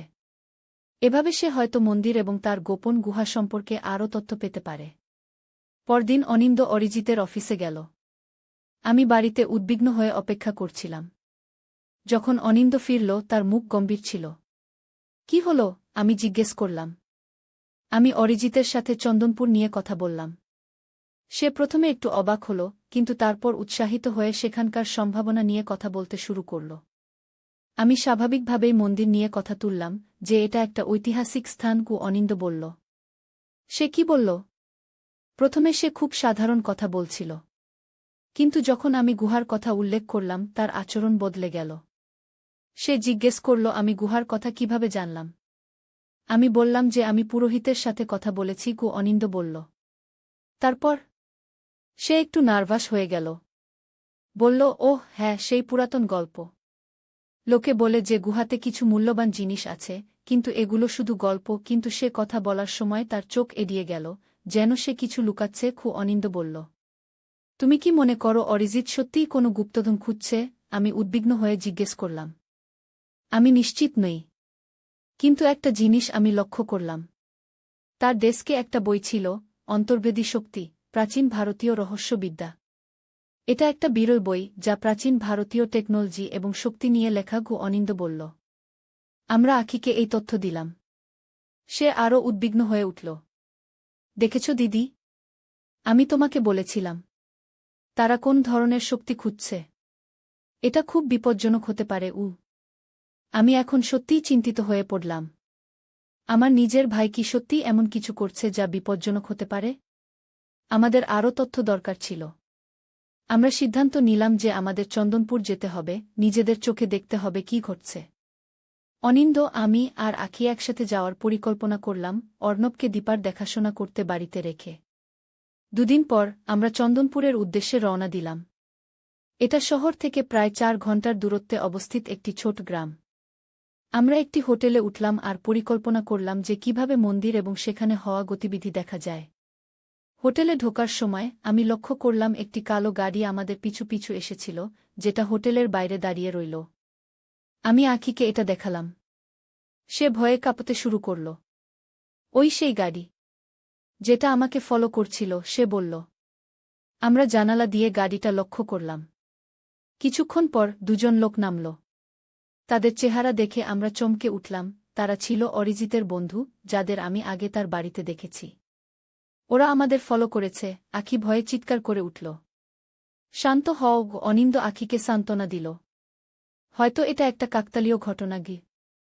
না, আখি জোর দিয়ে বলল। অরিজিৎ দাদা জানে আমরা এখানে এসেছি। সে আমাদের উপর নজর রাখছে। আমরা সিদ্ধান্ত নিলাম যে এই পরিস্থিতিতে সাবধানে থাকা উচিত। আমরা হোটেল থেকে বের না হয়ে মন্দির সম্পর্কে স্থানীয় লোকেদের কাছ থেকে তথ্য সংগ্রহ করার চেষ্টা করলাম। হোটেলের ম্যানেজার আমাদের বললেন, চন্দনপুরের মন্দির খুব প্রাচীন, প্রায় 1000 বছরের পুরনো। এর নিচে একটা গুহা আছে, যেটা সাধারণ লোকেদের জন্য বন্ধ। শুধু বিশেষ অনুষ্ঠানের সময় কিছু নির্বাচিত লোককে সেখানে যেতে দেওয়া হয়। কোনো বিশেষ অনুষ্ঠান? অনিন্দ জিজ্ঞেস করল। এটা রক্তচন্দন উৎসব নামে পরিচিত। এটা প্রতি বছর হয় না, শুধু বিশেষ অবস্থানে গ্রহণক্ষত্র থাকলে। ম্যানেজার বললেন। কেন এটা করা হয়? আমি জিজ্ঞেস করলাম। প্রাচীন বিশ্বাস অনুযায়ী এই অনুষ্ঠানের মাধ্যমে কেউ অসাধারণ ক্ষমতা পেতে পারে। কিন্তু এগুলো শুধু কিংবদন্তি। ম্যানেজার হেসে বললেন। তবে আজকাল অনেক বড় বড় ব্যবসায়ীরা এই অনুষ্ঠানে অংশ নিচ্ছেন। কিছুদিন আগে একজন বিখ্যাত সফটওয়্যার উদ্যোক্তা এখানে এসেছিলেন, যিনি কিছু বিশেষ ব্যবস্থা করেছেন। আমরা একে অন্যের দিকে তাকালাম। আমরা জানতাম তিনি অরিজিতের কথাই বলছেন। সেই রাতে আমরা পরিকল্পনা করলাম যে পরদিন সকালে আমরা মন্দিরে যাব। আমরা ঘুমাতে যাওয়ার আগে আখি আমাকে ডাকল। দিদি, আমি একটা স্বপ্ন দেখেছিলাম। সে বলল। কি স্বপ্ন? আমি জিজ্ঞেস করলাম। আমি দেখেছিলাম যে আমি সেই গুহায় আছি। সেখানে একটা আলোকিত ক্রিস্টাল ছিল। অরিজিৎ দাদা সেটা হাতে নিচ্ছিল, আর হঠাৎ চারদিকে অগ্নিশিখা ছড়িয়ে পড়ছিল। অরিজিৎ দাদা চিৎকার করছিল। সে বলছিল, আমি এটা নিয়ন্ত্রণ করতে পারছি না। আমি ভয় পেয়ে জেগে উঠলাম। আখি বলল। সেটা তো শুধু একটা স্বপ্ন আখি। আমি তাকে সান্ত্বনা দিলাম, যদিও আমি নিজেও অস্বস্তি বোধ করছিলাম। পরদিন সকালে আমরা মন্দিরের উদ্দেশ্যে রওনা দিলাম। যখন আমরা হোটেল থেকে বেরোলাম আমি দেখলাম সেই কালো গাড়ি আর নেই। মন্দিরটি ছিল চন্দনপুর গ্রামের প্রান্তে একটি পাহাড়ের পাদদেশে। এটি একটি বিশাল প্রাচীন স্থাপত্য যার চারপাশে ঘন জঙ্গল। মন্দিরের সামনে একজন বয়স্ক পুরোহিত ছিলেন। নমস্কার, অনিন্দ পুরোহিতকে অভিবাদন জানালেন। আমরা মন্দির দেখতে এসেছি। স্বাগতম, পুরোহিত মৃদু হেসে বললেন। কিন্তু আজ মন্দির দর্শনার্থীদের জন্য বন্ধ। একটি বিশেষ অনুষ্ঠানের প্রস্তুতি চলছে। কি অনুষ্ঠান? আমি জিজ্ঞেস করলাম। রক্তচন্দন উৎসব। এটি একটি প্রাচীন অনুষ্ঠান যা কেবল নির্বাচিত সদস্যদের জন্য, পুরোহিত বললেন। আমরা শুনেছি যে মন্দিরের নিচে একটি গুহা আছে, অনিন্দ জিজ্ঞেস করলেন। পুরোহিত একটু চমকে উঠলেন। হ্যাঁ, আছে। কিন্তু সেটি সাধারণ লোকদের জন্য বন্ধ। আমরা শুনেছি যে সেখানে কিছু মূল্যবান জিনিস আছে যা অসাধারণ ক্ষমতা দিতে পারে। আমি জিজ্ঞেস করলাম। পুরোহিত আমাদের দিকে সন্দেহজনক দৃষ্টিতে তাকালেন। আপনারা কারা? কেন এই সব জানতে চাইছেন? এই সময় আমরা পিছন থেকে একটি পরিচিত কণ্ঠস্বর শুনলাম। ওরা আমার পরিবারের সদস্য, গুরুজিকে। আমরা ঘুরে দেখলাম অরিজিৎ সেখানে দাঁড়িয়ে আছে। অরিজিৎ, আমি অবাক হয়ে বললাম। দিদি, অনিন্দ দা, আখি, তোমরা এখানে কি করছ? অরিজিৎ জিজ্ঞেস করল, যদিও তার কণ্ঠস্বরে বিস্ময়ের চেয়ে অভিযোগের সুর বেশি ছিল। আমরা জানতে এসেছি তুই কি করছিস। আমি সরাসরি বললাম। তুই কি সত্যিই কোনো গোপন সংগঠনের সাথে জড়িত যারা কোনো প্রাচীন শক্তি খুঁজছে? অরিজিৎ একটা দীর্ঘশ্বাস ফেলল। দিদি, এটা তেমন কিছু না। আমি কোনো খারাপ কাজ করছি না। আমি শুধু একটা প্রাচীন ঐতিহ্য রক্ষা করতে সাহায্য করছি। কি ঐতিহ্য? অনিন্দ জিজ্ঞেস করলেন। এই সংঘ প্রায় 1000 বছর ধরে চলে আসছে। আমরা প্রাচীন জ্ঞান ও বিদ্যার সংরক্ষক। এই মন্দিরের গুহায় একটি প্রাচীন ক্রিস্টাল আছে যা প্রাচীন ভারতীয় বিজ্ঞানীরা তৈরি করেছিলেন। এটি অসাধারণ শক্তির উৎস। অরিজিৎ ব্যাখ্যা করল। কি ধরনের শক্তি? আমি জানতে চাইলাম। এটি মনের শক্তি বাড়ায়, দূরদর্শিতা দেয়, এমনকি পার্থিব শক্তির উৎস হিসেবেও কাজ করতে পারে। আমরা এটি নিয়ে গবেষণা করছি, আধুনিক বিজ্ঞানের সাথে প্রাচীন জ্ঞানকে মিলিয়ে। এটি পুরো মানবজাতির উপকারে আসবে। অরিজিৎ উৎসাহিত হয়ে বলল। কিন্তু এটা কি বিপজ্জনক নয়? আখি জিজ্ঞেস করল। আমি স্বপ্নে দেখেছি অগ্নিশিখা, ধ্বংস। সেটা শুধু একটা স্বপ্ন আখি। অরিজিৎ মৃদু হেসে বলল। হ্যাঁ, এর কিছু ঝুঁকি আছে, কিন্তু আমরা সাবধানতা অবলম্বন করছি। আমি মিথ্যা বলেছিলাম সেটা স্বীকার করি, কিন্তু এটা ছিল কারণ আমি এই জ্ঞান সুরক্ষিত রাখতে শপথবদ্ধ। আমরা অরিজিতের দিকে তাকালাম, তার কথা বিশ্বাস করার চেষ্টা করছিলাম। তাহলে সেই কালো গাড়ি? আখি জিজ্ঞেস করল। কেন তোমার লোকেরা আমাকে ফলো করছিল? অরিজিৎ একটু অস্বস্তি নিয়ে বলল, হ্যাঁ, সেটা আমার ভুল ছিল। আমি নিশ্চিত হতে চেয়েছিলাম যে তুই এই তথ্য কারো সাথে শেয়ার করছিস না। আমি তোকে ভয় দেখাতে চাইনি আখি, আমি শুধু এই